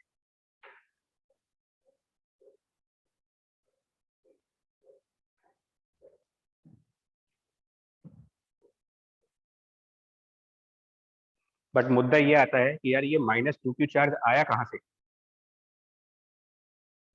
इंड्यूस हो गया सर वो। इंड्यूस हुआ, लेकिन हमारे मेटेलिक शेल के पास टोटल कितना चार्ज है? मेटेलिक शेल पर टोटल चार्ज, तो मेटेलिक शेल का टोटल चार्ज -q है, -q is the total charge. तो अगर -2q आप अंदर के सरफेस पे दिखा रहे हो और टोटल इज -q, आउटर में प्लस पे दिखा देंगे। तो दैट मीन्स ऑब्वियस है कि इसके बाहर वाली सरफेस पे जो चार्ज डेवलप होगा आउटर सरफेस पे, वो +q का चार्ज होना चाहिए, then only total will be -q। Yes तो इससे एक तरीके का चार्ज डिस्ट्रीब्यूशन भी सीख जाते हैं हम लोग कि क्या कौन से सरफेस पे कितना चार्ज दिखाना है। इधर -2q, यहाँ पर +q, टोटल चार्ज -q। और अब अगर r मोर देन c वाले पॉइंट पर इलेक्ट्रिक फील्ड निकालनी हो, यहाँ कोई सबसे बाहर, यहाँ किसी पॉइंट पर इलेक्ट्रिक फील्ड निकालनी है, इमेजिन करेंगे एक गॉसियन सरफेस, और कितना चार्ज इस गॉसियन सरफेस के अंदर मिलेगा मुझे? मोर देन सी रेडियस का जब गॉसियन सरफेस बनाओगे तो उसके अंदर टोटल कितना चार्ज होगा? +q। प्लस क्यू होना चाहिए। तो ये प्लस में आंसर आएगी, ये नहीं। यस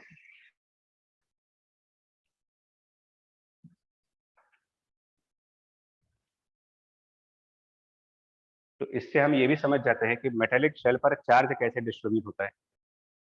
किसी भी मेटेलिक शेल पर चार्ज डिस्ट्रीब्यूट करने के लिए क्या करेंगे, तो मेटेलिक शेल का जो अंदर वाला सरफेस होगा, किसी भी मेटेलिक शेल के अंदर वाले सरफेस पर, अंदर वाला सरफेस, वहां का चार्ज,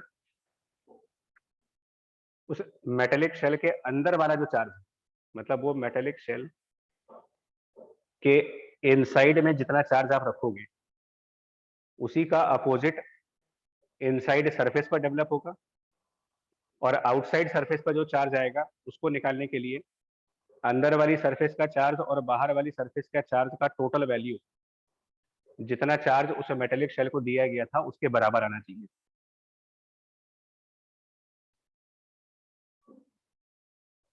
सर एग्जैक्ट बी वाले रेडियस पे करते हैं तो वो बता रहे हैं। पहले यहाँ तक डिस्ट्रीब्यूशन, चार्ज का डिस्ट्रीब्यूशन और ये सारे पॉइंट समझ में आए। Yes sir. अब आइए इक्वल टू साइन कहाँ कहाँ पे होल्ड करेंगे। तो मेटल की प्रॉपर्टी पे आइए। मेटल के इनसाइड इलेक्ट्रिक फील्ड 0 है, मेटल के सरफेस पर 0 नहीं है। और अगर आपको मेटल के सरफेस पर इलेक्ट्रिक फील्ड निकालनी, किसी भी मेटल की सरफेस पर इलेक्ट्रिक फील्ड निकालनी, तो उस मेटेलिक सरफेस को ही अपना गॉसियन सरफेस मानेंगे।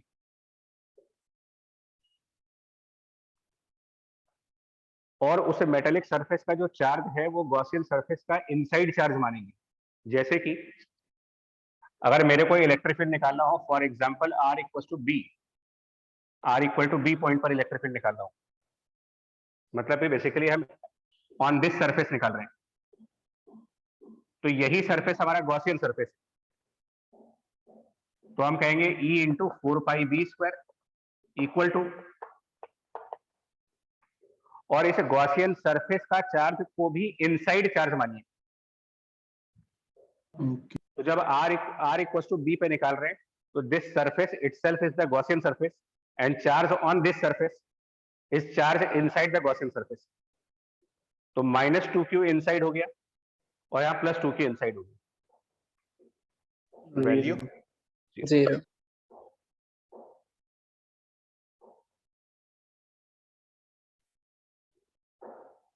एक बार सरफेस के ऊपर वाला फिर से बता दिए। कौन सा सरफेस के ऊपर लास्ट वाला बता रहे हैं? जैसे मान लो आपको इस पर निकाल, दूसरा एग्जांपल से निकाल रहे हैं। सपोज r इक्वल टू सी पर निकालना है,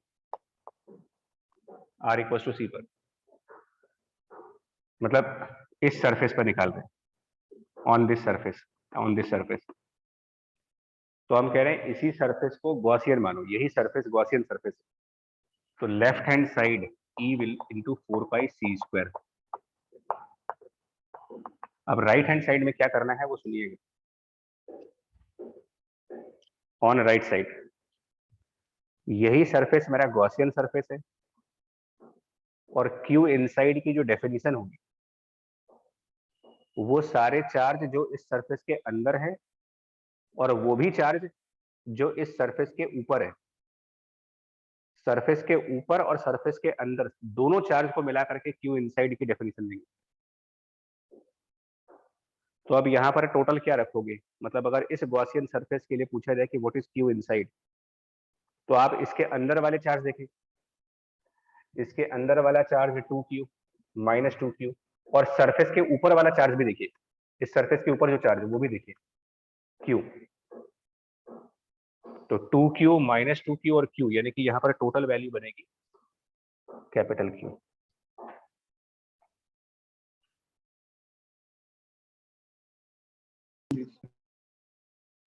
यस मतलब समझ आया क्या क्या है? सर लेकिन पहले तो गॉसियन सरफेस के ऑन द सरफेस पे होता तो चार्ज नहीं लेते थे। हाँ बता रहा हूँ बिल्कुल।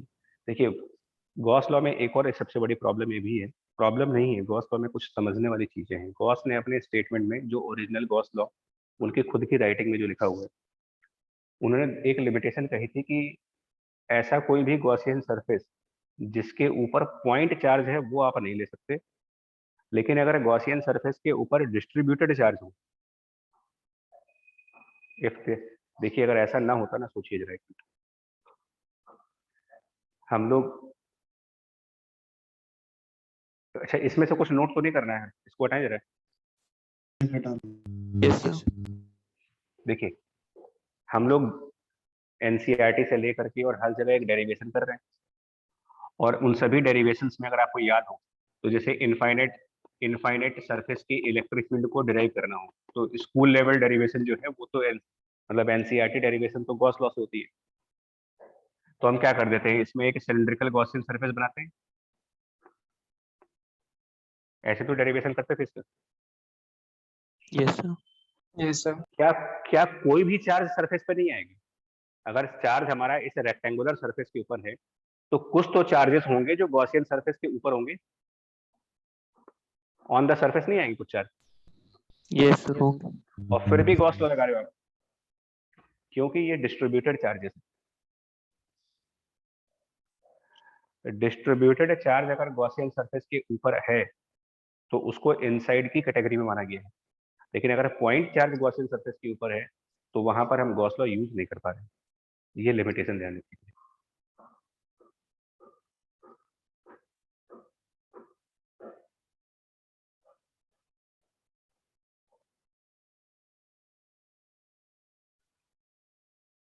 हटा दें अब इसको?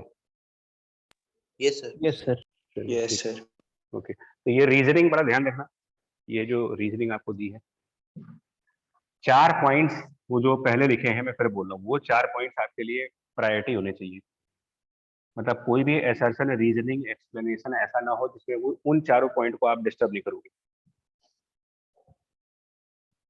कई बार न्यूमेरिकल लगाते समय हो सकता है कि हम लोग थोड़ा सा कंफ्यूज रहते हैं कि हम सही सोच रहे हैं कि गलत सोच रहे हैं, ये सब चीजें दिमाग में आती है। तो आप सही सोच रहे हो गलत सोच रहे हो इससे मतलब नहीं है, आप बस इतना दिखना कि जो भी आप सोच रहे हो वो जो 4 पॉइंट लिखे थे वो फेल ना हो रहे हो। अगर आपकी रीजनिंग में, आपके थॉट प्रोसेस में, एक्सप्लेनेशन में उन चारों पॉइंट्स में से कुछ वायलेट हो रहा है अगर, तो गलत डायरेक्शन में गए।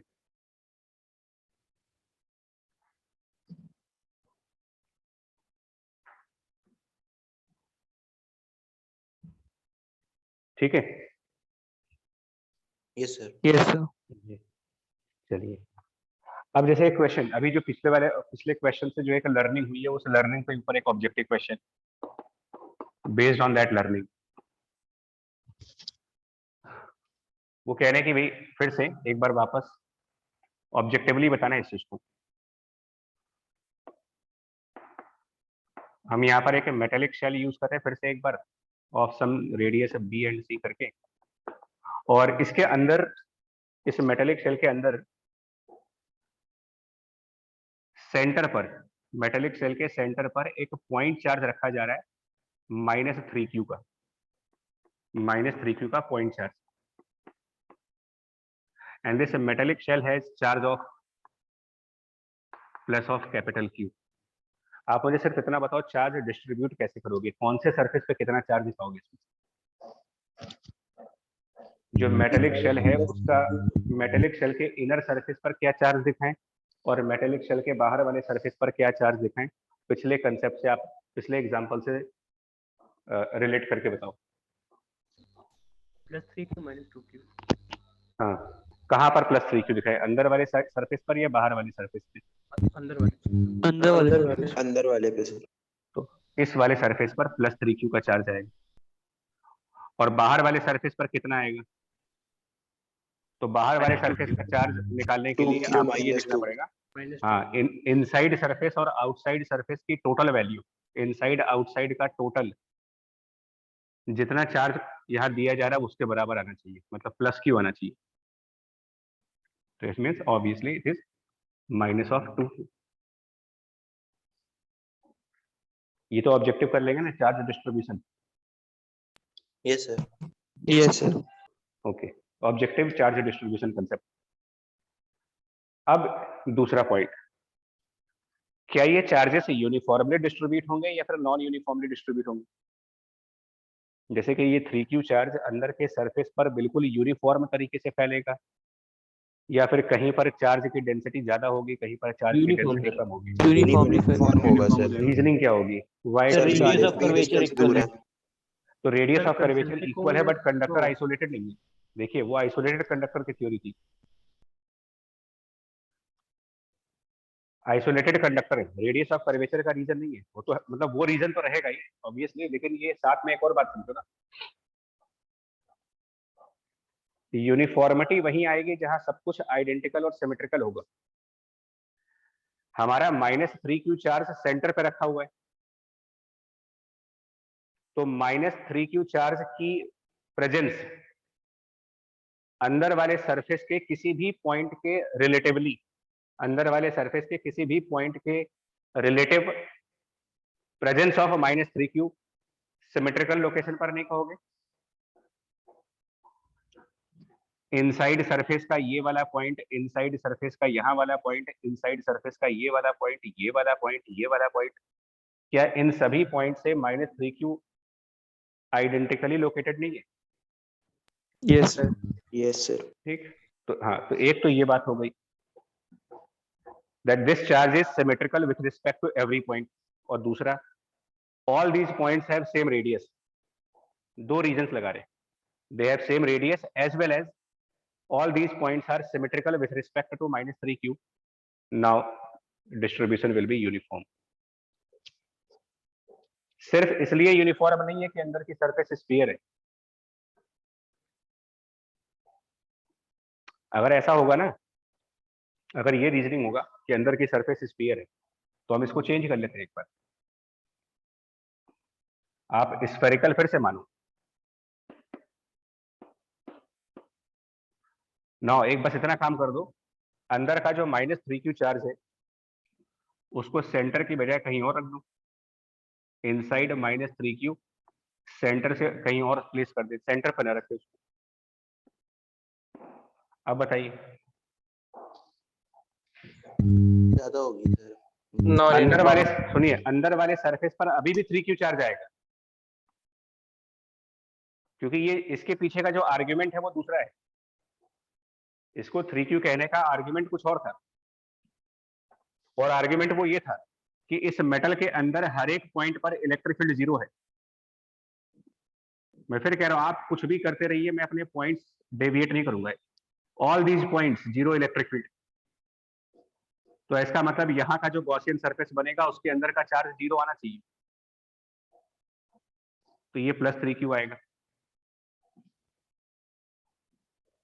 और अगर हमारे मेटल सेल का टोटल चार्ज +q है, तो इसका मतलब बाहर वाली सरफेस पर, बाहर वाली सरफेस पे जो चार्ज डेवलप होगा वो -2q डेवलप होगा। लेकिन क्या अब -3q की प्रेजेंस अंदर वाले सरफेस के रिस्पेक्ट में सिमेट्रिकल है? No sir. No sir. No sir. तो भले रेडियस ऑफ कर्वेचर सबका एक जैसा है, लेकिन -3q यहाँ वाले पॉइंट के ज्यादा नजदीक है और यहाँ वाले पॉइंट से ज्यादा दूर है। अलग अलग पॉइंट से उसकी डिस्टेंस वेरिएबल है। तो इस -3q का इफेक्ट यहाँ पर ज्यादा स्ट्रांग होगा, यहाँ पर रिलेटिवली वीक इफेक्ट आएगा, कमजोर होगा। तो 3q का डिस्ट्रीब्यूशन नॉन यूनिफॉर्म होगा। यहाँ पर इस 3q के बारे में आप कहोगे यूनिफॉर्म डिस्ट्रीब्यूशन।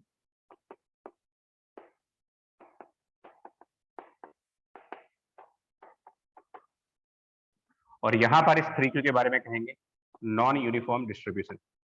सो अगर रेडियस ऑफ कर्वेचर ही रीजन होता, अगर मेरा रीजन सिर्फ रेडियस ऑफ कर्वेचर होता, तो उस रीजन से तो दोनों यूनिफॉर्म आने चाहिए।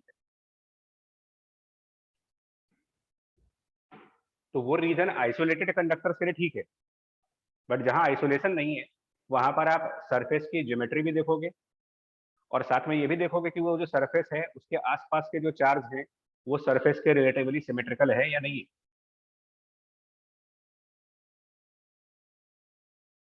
अब बात करते हैं बाहर वाले सरफेस के बारे में कि बाहर वाले सरफेस का चार्ज कैसे डिस्ट्रीब्यूट होगा। -2q which is charge on the outer surface, और ये सरफेस स्फेरिकल है और यहाँ पर तो परफेक्ट सिमेट्रिकल कंडीशन है। तो यहाँ कोई डाउट नहीं है, this -2q will be uniformly distributed.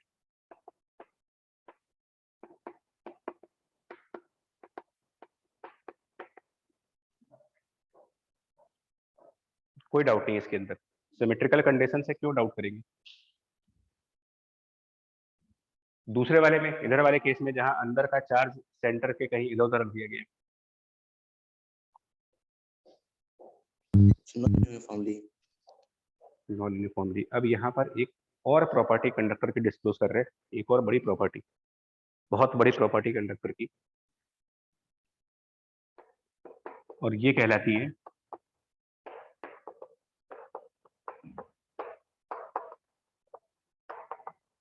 एक और property of conductor which is known as electrostatic shielding effect. ये क्या चीज होती है? सर वो फैराडे केजिंग वाला। फैराडे केज वाला है, फैराडे केज। वो फैराडे केज तो कई लोगों ने नहीं देखा होगा, बट सिंपल आप मोबाइल सिग्नल से समझ सकते हैं कि इनसाइड लेफ्ट सिग्नल आने बंद हो जाते हैं,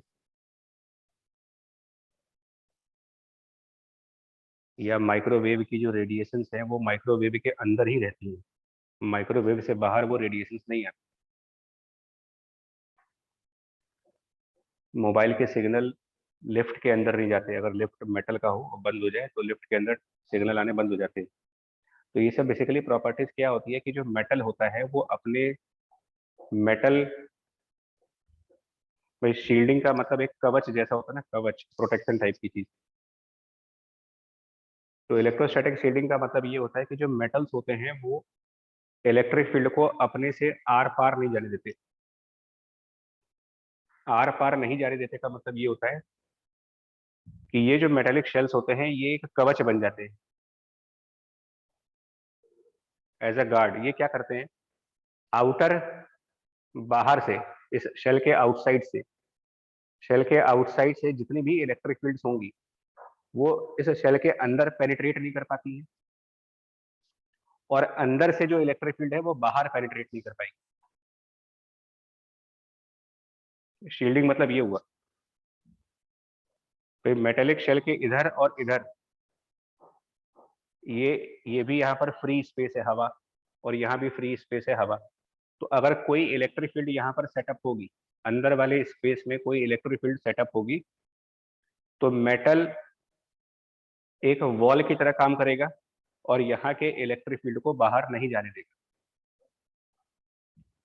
अगर आप साउंड से कंपेयर करें, कंपैरिजन विद साउंड, तो इमेजिन करिए कि एक साउंड प्रूफ वॉल है, साउंड प्रूफ वॉल, बाहर की आवाज अंदर नहीं जाएगी, अंदर की आवाज बाहर नहीं जाएगी। Yes sir. जब हम थिएटर में बैठते हैं, मूवी देखते हैं, तो थिएटर के सारे दरवाजे बंद हो गए, उसके बाद थिएटर के अंदर कौन सी आवाजें आ रही है वो बाहर नहीं जाएंगी, और बाहर क्या हो रहा है वो अंदर नहीं आएंगी आवाज। तो थिएटर की दीवार एक तरीके से शील्डिंग का काम कर रही है साउंड के लिए। तो इलेक्ट्रोस्टैटिक में मेटल वैसा ही काम इलेक्ट्रिक फील्ड के लिए कर रहा है। अंदर के इलेक्ट्रिक फील्ड बाहर नहीं जा सकते और बाहर के इलेक्ट्रिक फील्ड अंदर नहीं आ सकते।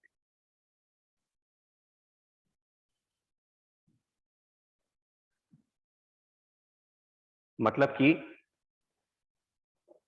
साउंड से कंपेयर करिए, फिर से बोल रहा हूं, कंपेयर विद द साउंड, कि अंदर कुछ साउंड डेवलप हुआ लेकिन ये साउंड बाहर किसी को सुनाई नहीं दे रहा है, यहाँ पर किसी को भी साउंड नहीं मिल रही। ना इलेक्ट्रिक फील्ड से सोचिए, अंदर इलेक्ट्रिक फील्ड्स क्रिएट हो रही है बट वो इलेक्ट्रिक फील्ड बाहर के चार्जेस को मालूम भी नहीं पड़ेगी, मतलब इन चार्जेस को अंदर के इलेक्ट्रिक फील्ड एक्सपीरियंस नहीं होंगे। तो इस प्लस क्यू चार्ज को जब अंदर के इलेक्ट्रिक फील्ड एक्सपीरियंस ही नहीं होंगे तो ये तो फिर एक आइसोलेटेड हो गया। और सरफेस स्फेरिकल फॉर्म की है, सेम रेडियस ऑफ कर्वेचर की, सेम रेडियस ऑफ कर्वेचर का सरफेस, और आइसोलेटेड हो गया। आइसोलेट इसलिए होगा क्योंकि अंदर के चार्जेस का इलेक्ट्रिक फील्ड यहां पर नहीं आ रहा है।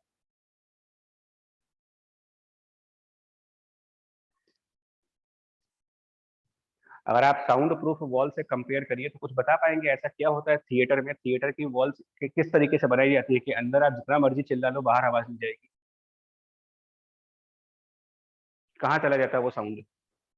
सर वो डैम्पिंग करने के लिए उसमें एक लेयर्स लगा देते हैं। मतलब जो दीवार बनाते हैं उन दीवार में स्पेसिफिक मटेरियल लगाए जाते हैं जो हमारे साउंड को क्या कर देते हैं, एक तरीके से एब्जॉर्ब करके। तो ऐसे ही इसको भी सोचना पड़ेगा, इमेजिनेशन कुछ ऐसी ही लानी पड़ेगी कि हुआ क्या, ये मेटल की जो दीवार बनाई आपने, ये दीवार क्या करती है, अंदर वाले चार्ज के इलेक्ट्रिक फील्ड को बाहर जाने से रोकती है। कैसे रोकेगी? कैसे रोकेगी? अंदर वाले चार्ज अपनी कुछ इलेक्ट्रिक फील्ड क्रिएट करेगा, लेकिन ये जो अंदर वाला सरफेस है ये भी इलेक्ट्रिक फील्ड क्रिएट करेगा, और अंदर वाला सरफेस इस तरीके से इलेक्ट्रिक फील्ड क्रिएट करेगा कि ये अंदर वाले चार्ज के इलेक्ट्रिक फील्ड को बाहर कैंसिल आउट कर दे। मतलब कि ये -3q चार्ज आउटर सरफेस पर इलेक्ट्रिक फील्ड तो प्रोड्यूस करेगा, -3q will produce some electric field at this point, but ये +3q भी प्रोड्यूस करेगा यहाँ पर, और ये दोनों इस तरीके से इलेक्ट्रिक फील्ड प्रोड्यूस करेंगे कि -3q की electric field on the outer surface और +3q की electric field on the outer surface आपस में मिल करके कैंसिल आउट कर दे।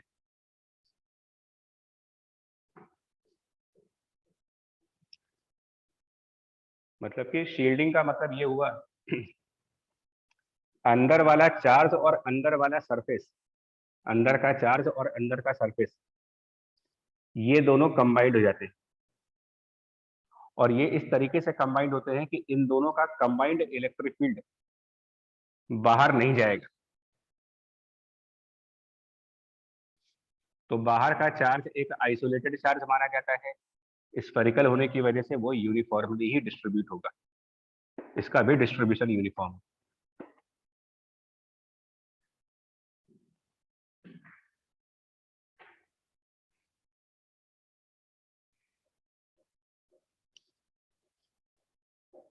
बताएं। Yes sir. Yes sir. तो चार्ज कितना डेवलप हो रहा है ये समझ में आना चाहिए, और कहां पर यूनिफॉर्म डिस्ट्रीब्यूट होना है, कहां नॉन यूनिफॉर्म डिस्ट्रीब्यूट होना है, ये भी समझ में आना चाहिए। अब एक और बात,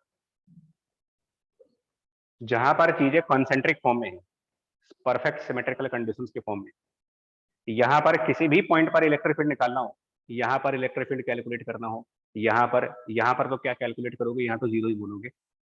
यहाँ इलेक्ट्रिक फील्ड निकालना हो और बाहर इलेक्ट्रिक फील्ड निकालना हो तो कैसे निकलेगा वो?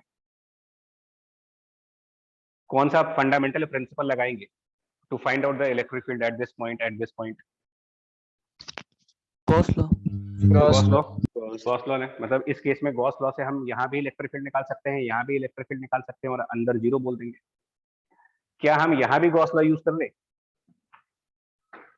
अगर मेरे को यहाँ इलेक्ट्रिक फील्ड निकालनी हो तो क्या गॉस लॉ यूज करने, मतलब अगर आपसे कहा जाए कि सेंटर से कुछ distance, some distance from centre, but अंदर ही, बाहर नहीं जाना, सेंटर से कुछ डिस्टेंस इनसाइड जा करके और यहाँ इलेक्ट्रिक फील्ड निकालनी है। सर कर सकते हैं, लेकिन हम लोग को डिस्टेंस 3 की लेनी पड़ेगी सर, सेंटर्स नहीं लेंगे शायद। नहीं, गॉस लॉ लग जाएगा लेकिन गॉस लॉ से इलेक्ट्रिक फील्ड नहीं आएगी। Yes sir. गॉस लॉ लगाने को तो आप जहां चाहो वहां लगाओ, क्या दिक्कत आ रही है उसमें, लॉ है तो कोई लिमिटेशन थोड़ी है उसकी। बट एक बात बताए, आपसे कहा जाए कि डाइपोल की इलेक्ट्रिक फील्ड निकालनी है, प्लस क्यू एक माइनस क्यू, हमें एक डाइपोल की इलेक्ट्रिक फील्ड को डिराइव करना है, लगाएंगे गॉस लॉ से। अगर हम एक डाइपोल की वजह से कहीं पर इलेक्ट्रिक फील्ड कैलकुलेट करना चाह रहे हैं नो सर। तो हम क्यों, हम गॉसियन सरफेस बनाते हैं ना यहाँ पर, नेट चार्ज 0 हो जाएगा। तो क्या गॉस लॉ, इसका मतलब गॉस लॉ गलत है? सर फेल नहीं कर रहा है, लेकिन यहाँ पे नहीं लगा पाएंगे। तो इलेक्ट्रिक फील्ड नहीं निकल पा रही उससे। हाँ, मतलब Gauss law is valid, but problem है कि उससे इलेक्ट्रिक फील्ड की कैलकुलेशन नहीं हो पा रही है हमारी। तो गॉस लॉ देखिए एप्लीकेबल तो हर कंडीशन में है,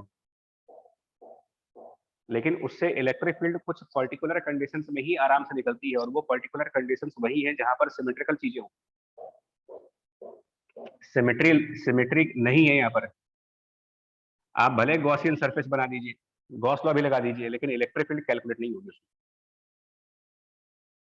in fact inside electric field calculate कर ही नहीं पाओगे।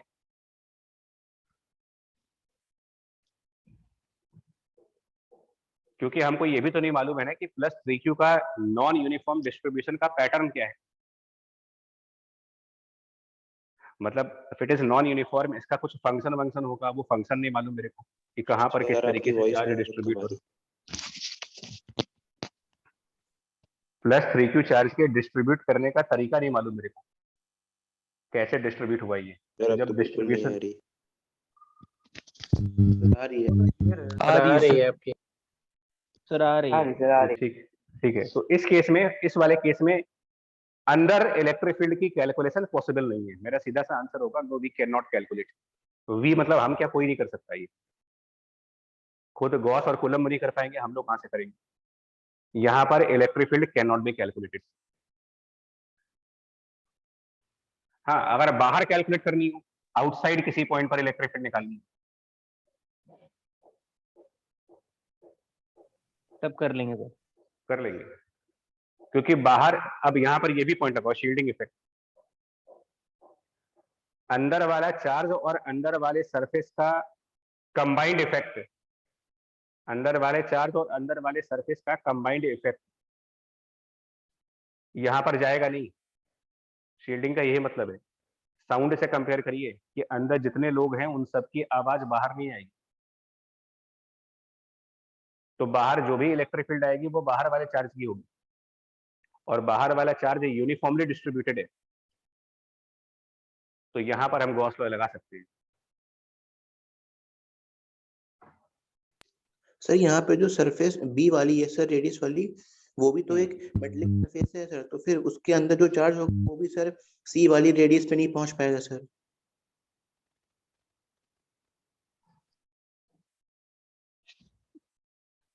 चार्ज कह रहे कि इलेक्ट्रिक फील्ड कह रहे?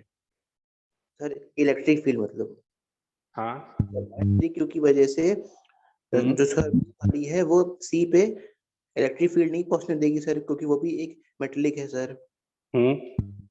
तो फिर सर इसकी वजह से सर जो सर जो सी वाली सरफेस है उस पे जो इलेक्ट्रिक फील्ड आएगा वो सिर्फ और सिर्फ बी वाली की वजह से आएगा सर।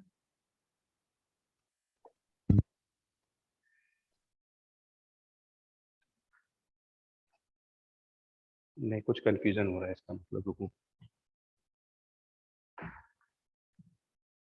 हम क्या कह रहे हैं ना, एक बार सुन लो फिर आप अपना डाउट फिर से बोलना। मैं क्या कह रहा हूँ कि बाहर के सरफेस पर जो इलेक्ट्रिक फील्ड, मैं एक बार फिर स्टेटमेंट को फिर से बोल रहा हूँ, सुनो। -3q चार्ज है जो कि पॉइंट चार्ज है, this charge will create some electric field at this point. This plus 3q will also create electric field at this point. Shielding क्या कहती है? शील्डिंग ये कह रही है कि जो आपका मेटेलिक शेल के अंदर वाला पोर्शन है, ये कैविटी वाला पोर्शन, कैविटी के अंदर वाला चार्ज, अगर आप सिर्फ इसकी बात करोगे तो सिर्फ ये वाला चार्ज इलेक्ट्रिक फील्ड प्रोड्यूस करेगा, अंदर वाला सरफेस ये भी इलेक्ट्रिक फील्ड प्रोड्यूस करेगा। मैं ये कह रहा हूं कि ये चार्ज और ये चार्ज दोनों इंडिविजुअली तो इलेक्ट्रिक फील्ड यहां पर क्रिएट कर रहे हैं, लेकिन दोनों का मिल करके यहां पर इलेक्ट्रिक फील्ड 0 बन रहा है।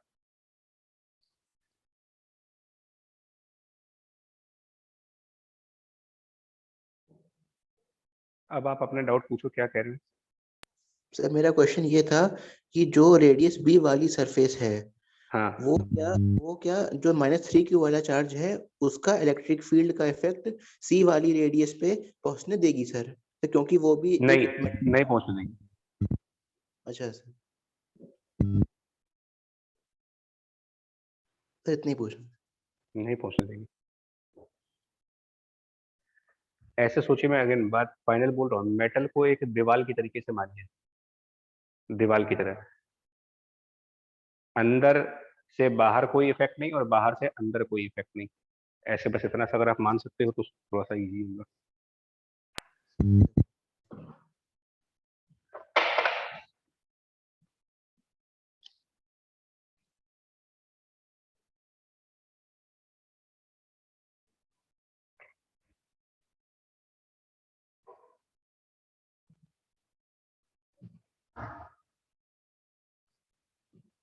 देखो ऐसे समझाएं आपको,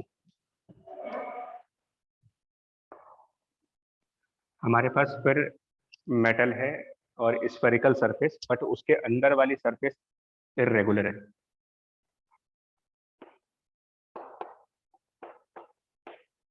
मेटेलिक शेल है, बाहर का सरफेस तो इसका स्फीयर है, बट अंदर जो है वो ऐसे ही कोई इर्रेगुलर सरफेस है। और इसके अंदर हमने अब की बार -4q चार्ज रखा और मेटेलिक शेल को +q चार्ज दिया। पहले तो आप ये बताएं कि चार्ज किस तरीके से डिस्ट्रीब्यूट करवाएंगे। इसको हम सरफेस 1 कह रहे हैं और इसको सरफेस 2 कह रहे हैं।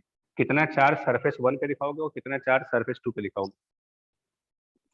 +4q दिखाएंगे S1 पे और 3q दिखाएंगे सर S2 पे। तो charge on S1 and charge on S2। अंदर वाली सरफेस पे जो चार्ज दिखाना है वो इनसाइड के बराबर और अपोजिट, यानी कि +4q। और बाहर वाले पे -3q। ठीक, यहाँ तक तो आया समझ में। चलिए, अब इसमें से कौन सा चार्ज यूनिफॉर्म डिस्ट्रीब्यूटेड है, कौन सा नॉन यूनिफॉर्म डिस्ट्रीब्यूटेड है? S2 सर यूनिफॉर्म डिस्ट्रीब्यूटेड है और यूनिफॉर्म S1 होगा। नीचे वाला नॉन यूनिफॉर्म, ऊपर वाला यूनिफॉर्म हो जाएगा। S2 इज यूनिफॉर्मली डिस्ट्रीब्यूटेड, क्योंकि सरफेस की यूनिफॉर्मिटी और आइसोलेटेड। Yes sir.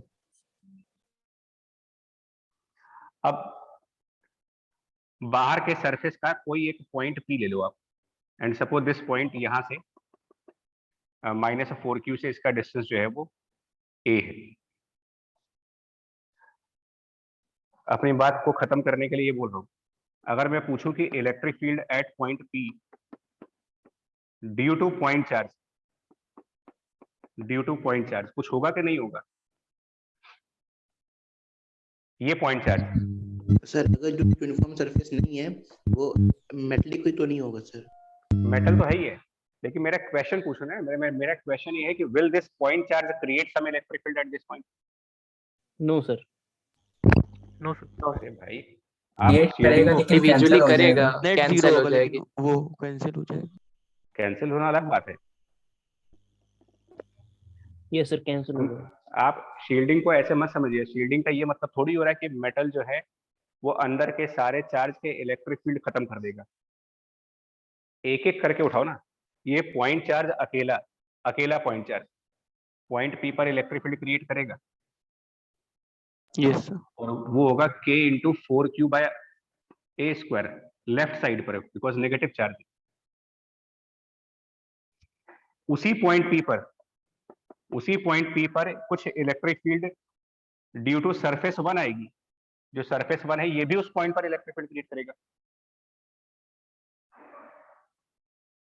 और ये जो इलेक्ट्रिक फील्ड क्रिएट करेगा वो k इंटू 4q/a² ये भी करेगा, बट राइट साइड करेगा।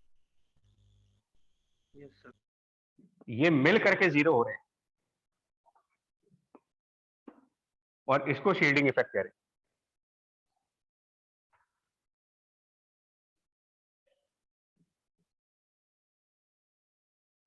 मतलब कुछ कम्युनिकेशन गलत ना हो जाए भाई। देखो आप ये मत समझ लेना कि मैं ऐसा कोई स्टेटमेंट नहीं दे रहा कि ये चार्ज जो है ये चार्ज सिर्फ यहीं तक फील्ड क्रिएट करेगा, नहीं।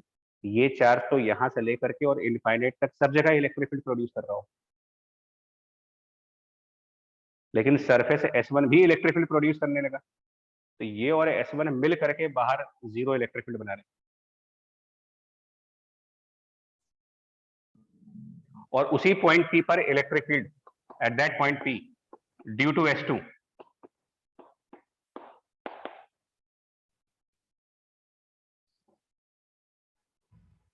ये कुछ आएगा, और ये हम गॉस लॉ से निकाल सकते हैं। इस इलेक्ट्रिक फील्ड को गॉस लॉ से निकाल सकते हैं, क्योंकि स्फेरिकल सरफेस है, यूनिफॉर्मली डिस्ट्रीब्यूटेड चार्ज है। तो जब S1 से निकालना तो एक को लिया डिस्टेंस।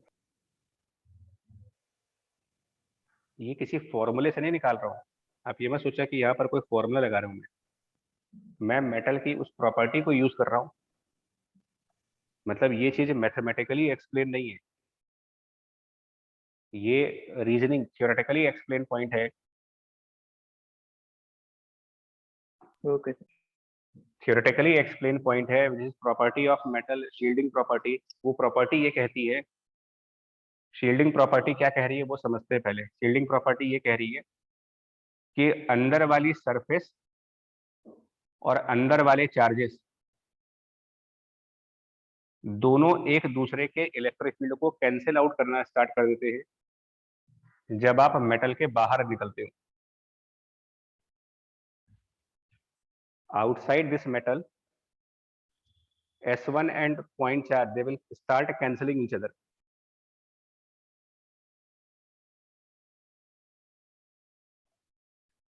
अब आई बात समझ में कि नहीं आई?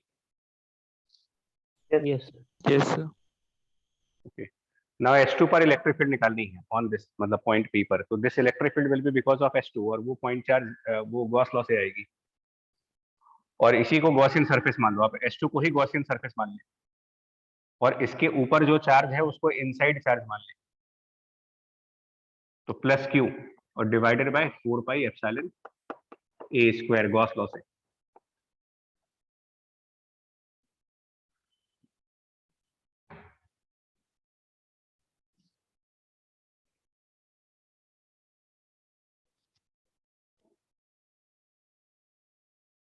और S1 S2 के बीच में अगर कहीं पूछा जाए कि बताइए क्या इलेक्ट्रिक फील्ड होगी बिटवीन S1 S2, 0। जीरो ही होगी। इसमें तो कोई आर्ग्यूमेंट ही नहीं चाहिए, मेटल है। मेटल के अंदर तो हमारा 0 आना ही आंसर। फिर पूछा जाए कि can we find electric field somewhere at this point, यहाँ पर हम आंसर बोलेंगे no we can not find electric field at this point. और पूछा जाए क्यों, तो नॉन यूनिफॉर्म डिस्ट्रीब्यूशन है। Charges are not uniformly distributed. Gauss law is applicable but not beneficial.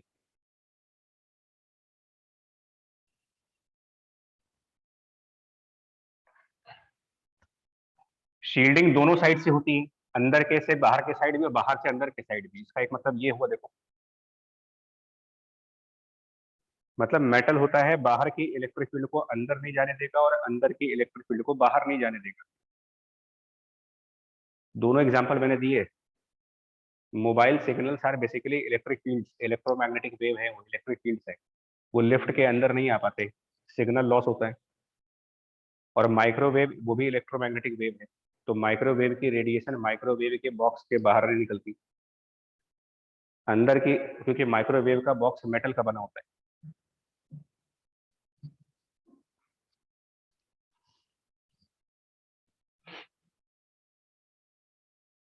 तो अगर हम कुछ ऐसा पूछ लें आपसे, मान लीजिए कुछ ऐसा कहा जाए कि एक मेटेलिक स्फीयर हो, स्फीयर नहीं इनफैक्ट,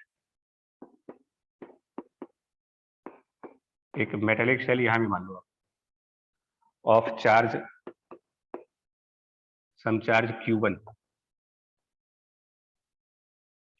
और ये मेटल है, मतलब इस मेटल के सेंटर पर, at the centre of metal shell के सेंटर पर कोई Q2 चार्ज है और मेटल के बाहर कोई Q3 charge, outside Q3 charge. अब पहले तो अगर ये पूछा जाए कि कहां पर कितना चार्ज डेवलप हो रहा है, मेटेलिक शेल का ये सरफेस S1 कह दें, ये सरफेस S2 कह देते हैं। How much charge will be on S1 and how much charge will be on S2। तो मैं फिर कह रहा हूं बच्चा, दुनिया इधर से उधर हो जाए, एक पॉइंट से आप पीछे नहीं हटोगे कभी। और कौन सा पॉइंट है जिससे पीछे नहीं हटेंगे? मेटल के अंदर इलेक्ट्रिक फील्ड की वैल्यू 0। इससे पीछे नहीं हटना मुझे, चाहे जो मर्जी करते रहो न्यूमेरिकल में। इसका मतलब यहां पर जो गॉसियन सरफेस बनेगी उसके अंदर का चार्ज 0 आना ही, और इस हिसाब से S2 पर कितना चार्ज होगा? Q2। क्योंकि मेटल के अंदर इलेक्ट्रिक फील्ड, और सिर्फ किसी एक पॉइंट पर नहीं, एवरीवेयर बोल रहा हूं बार बार, यहाँ भी इलेक्ट्रिक फील्ड 0 है, यहाँ भी इलेक्ट्रिक फील्ड 0 है।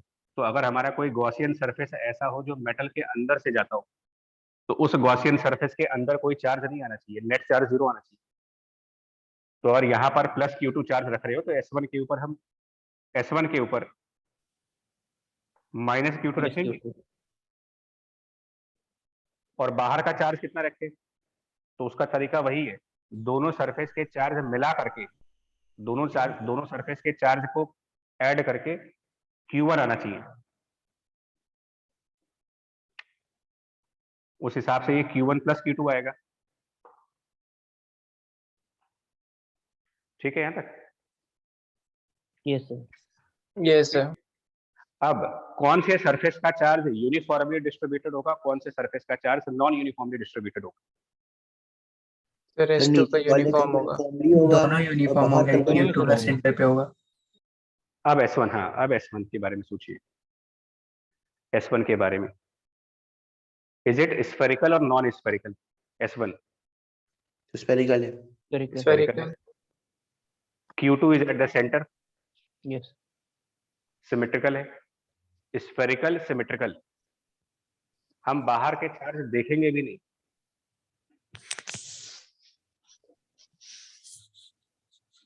अंदर क्या होने वाला है उसका बाहर से कोई मतलब नहीं, क्योंकि बाहर की इलेक्ट्रिक फील्ड अंदर नहीं जाएंगी।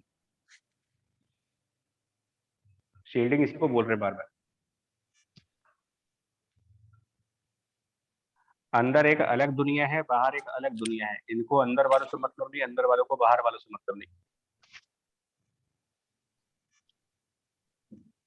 सो S1 स्फेरिकल, Q2 सेंटर पर, बाहर से कोई मतलब है नहीं हमें, तो स्फेरिकल और symmetrical S1 will be uniformly distributed.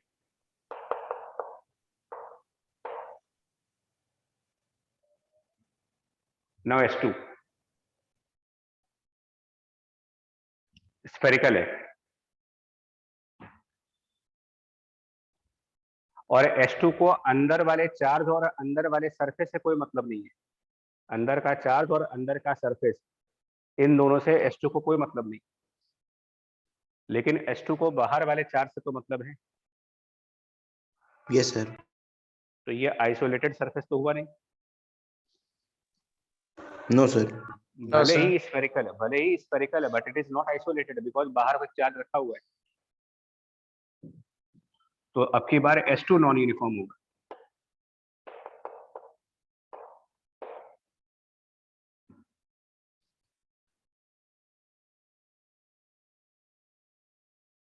आपको अंदर के सरफेस के बारे में कोई कंसेप्ट चाहिए तो अंदर का चार्ज देखिए, बाहर का ना देखिए, और बाहर के सरफेस के बारे में कुछ चाहिए तो बाहर का चार्ज देखिए, अंदर मत देखिए।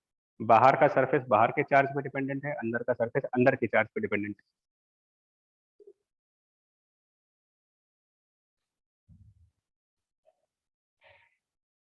अब somewhere like this P1 point, can we find the electric field at point P1? Can we find electric field at this point P1? Yes sir. Yes sir. Gauss law से Sir, Yes, distance sir. बता- Yes sir. Symmetrical condition है, अंदर symmetry है, अंदर symmetrical charge है और symmetric uniform distribution है, तो inside Gauss law can be used to find out the electric field. Can you find the electric field outside? No sir, non uniform. क्यों? Non uniform है, symmetry नहीं है वहां पर.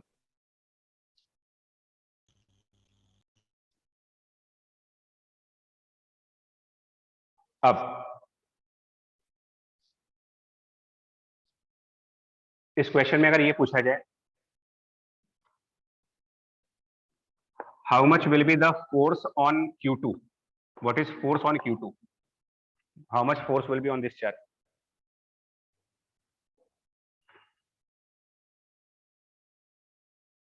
तो पहले लेक्चर के हिसाब से चलिए, force is not between the two charges, force is always because of some electric field.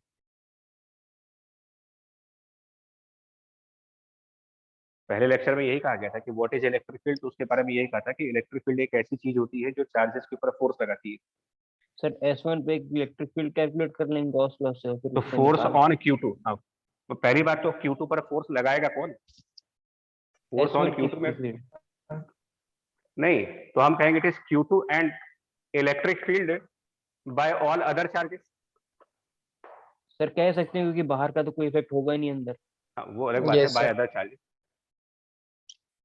अब अदर चार्जेस कौन से हैं? क्योंकि Q2 खुद इलेक्ट्रिक फील्ड क्रिएट करके और अपने ही ऊपर फोर्स नहीं लगाएगा.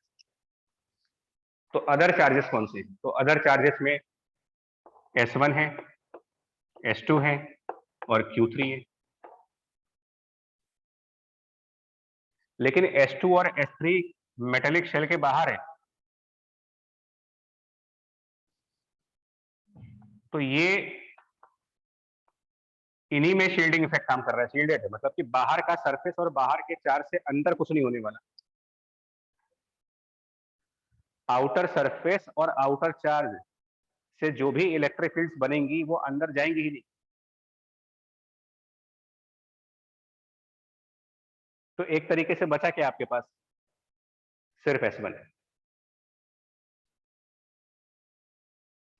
यानी यहां पर फोर्स होगा Q2 multiplied by electric field by this surface, और ये सरफेस स्फेरिकल है और यूनिफॉर्मली डिस्ट्रीब्यूटेड है.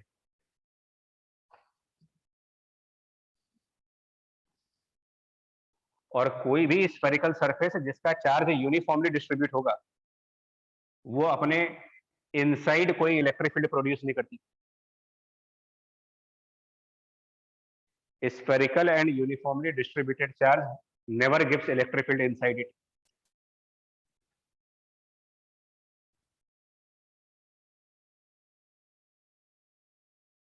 So S1 will not produce electric field at this point. Reason: S1 will not produce electric field at this point. Reason: it is spherical and uniformly distributed.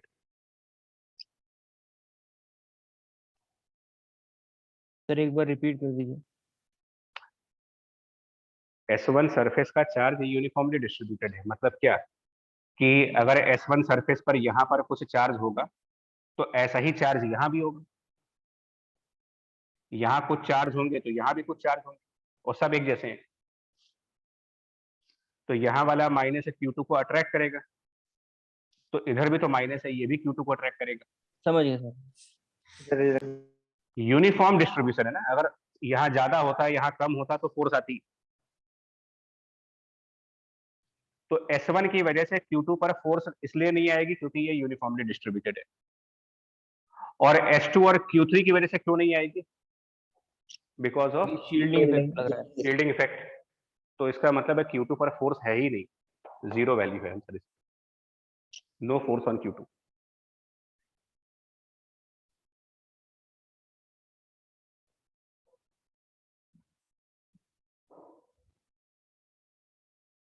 क्या Q3 पर force होगा? कोई force होगा Q3 पर? Yes sir. Yes Yes, sir sir, Q1 होगा। Q2 Q3 सुनिए, Q1 Q2 Q3 सबको positive मानना है। क्या कोई फोर्स Q3 पर लगेगा? Yes sir. तो किसकी वजह से लगेगा वो? S2 सर, के ऊपर S2 इलेक्ट्रिक की वजह से S2 की वजह से। अब आप डायरेक्ट फील्डिंग इफेक्ट पे चले जाओ। हम सीधा सीधा ये ना कहते कि it is only electric field by the S2 charge. Yes sir. Yes sir. Yes sir. S1 और अंदर के चार्ज क्यों देखें? बिकॉज जब अंदर के चार्जेस की इलेक्ट्रिक फील्ड मेटल से बाहर निकलती नहीं है, और क्या S2 वहां पर कोई इलेक्ट्रिक फील्ड प्रोड्यूस करेगा? आंसर है बिल्कुल करेगा, क्योंकि ये नॉन यूनिफॉर्म डिस्ट्रीब्यूशन। तो होगा फोर्स, लेकिन कैलकुलेट नहीं हो पाएगा, क्योंकि S2 की फील्ड निकाल नहीं पाएंगे हम लोग। हाँ, इतना बता सकते हैं कि ये अट्रैक्टिव फोर्स होगा कि रिपल्सिव फोर्स होगा, ये बता सकते हैं। रिपल्सिव होगा। कैसे? रिपल्सिव होगा क्यों? सर, पॉजिटिव सर चार्ज है ना। S2 पे सारे Q1 चार्ज पे पॉजिटिव हैं।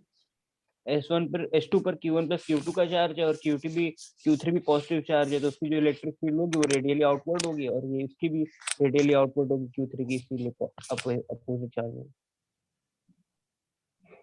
अच्छा जी। S2 पर चार्ज पॉजिटिव है, टोटल चार्ज पॉजिटिव है ना? Yes sir. आप इसकी गारंटी कैसे ले सकते? आपके किसी एग्जामिनेशन में पॉजिटिव स्कोर आया, एक एग्जामिनेशन हुआ, पॉजिटिव स्कोर आया, आप इसकी कैसी गारंटी ले सकते हो कि आपका उस पेपर में कोई भी नेगेटिव नंबर नहीं था?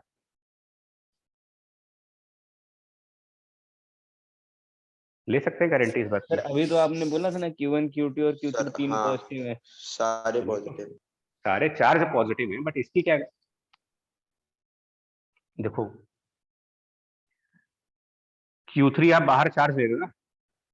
Yes sir. कितना लोचा है इसमें, बड़ा प्रॉब्लम है। ऐसा भी तो हो सकता है यार, सुनिए मैं एक एग्जांपल चूज कर लेता हूँ। चलिए मान लेते हैं Q1 is 1, Q2 is 2, Q3 is 3, ऐसे एग्जांपल मान लेते हैं। तो बाहर के सरफेस पर कितना चार्ज आना चाहिए? 3। Q1 प्लस Q2 मतलब 3 आना चाहिए। Yes sir. Yes, sir. यानी बाहर के सरफेस पर प्लस 3 कूलम्ब का चार्ज होना चाहिए। तो वो तो ऐसे भी तो हो सकता है कि बाहर के सरफेस पर इधर की तरफ -1 कूलम्ब चार्ज हो और इधर 4 कूलम्ब हो। नहीं हो सकता? टोटल 3 कूलम्ब आ गया। Yes sir. आपको बाहर के सरफेस का टोटल चार्ज ही तो पता है, ये कैसे पता है कि कहाँ उसका डिस्ट्रीब्यूशन कैसे हुआ? Yes sir. और अगर ऐसा हो जाए कि इधर कहीं माइनस चार्ज आ जाए, तो वो माइनस से प्लस attractive को हो अट्रैक्ट कर जाएगा। लेंगे।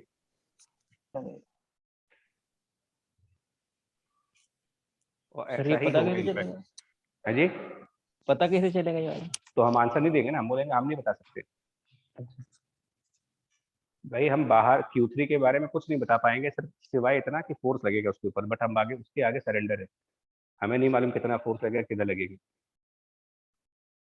तो बेटर नो कहना ज्यादा ठीक है ना, कि हम नहीं बता सकते। जबरदस्ती हम बताने की कोशिश करें कि नहीं अट्रैक्शन लगेगी, क्यों जबरदस्ती गुस्से पड़े? भाई साफ साफ कह दीजिए नहीं हमको नहीं आता। जब डिस्ट्रीब्यूशन मालूम ही नहीं मेरे को,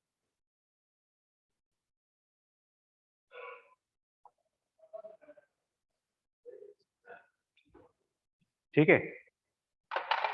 yes sir. Yes, sir. Yes sir. इतना ही रखो, वरना ज्यादा ओवरडोज हो जाएगी आज की।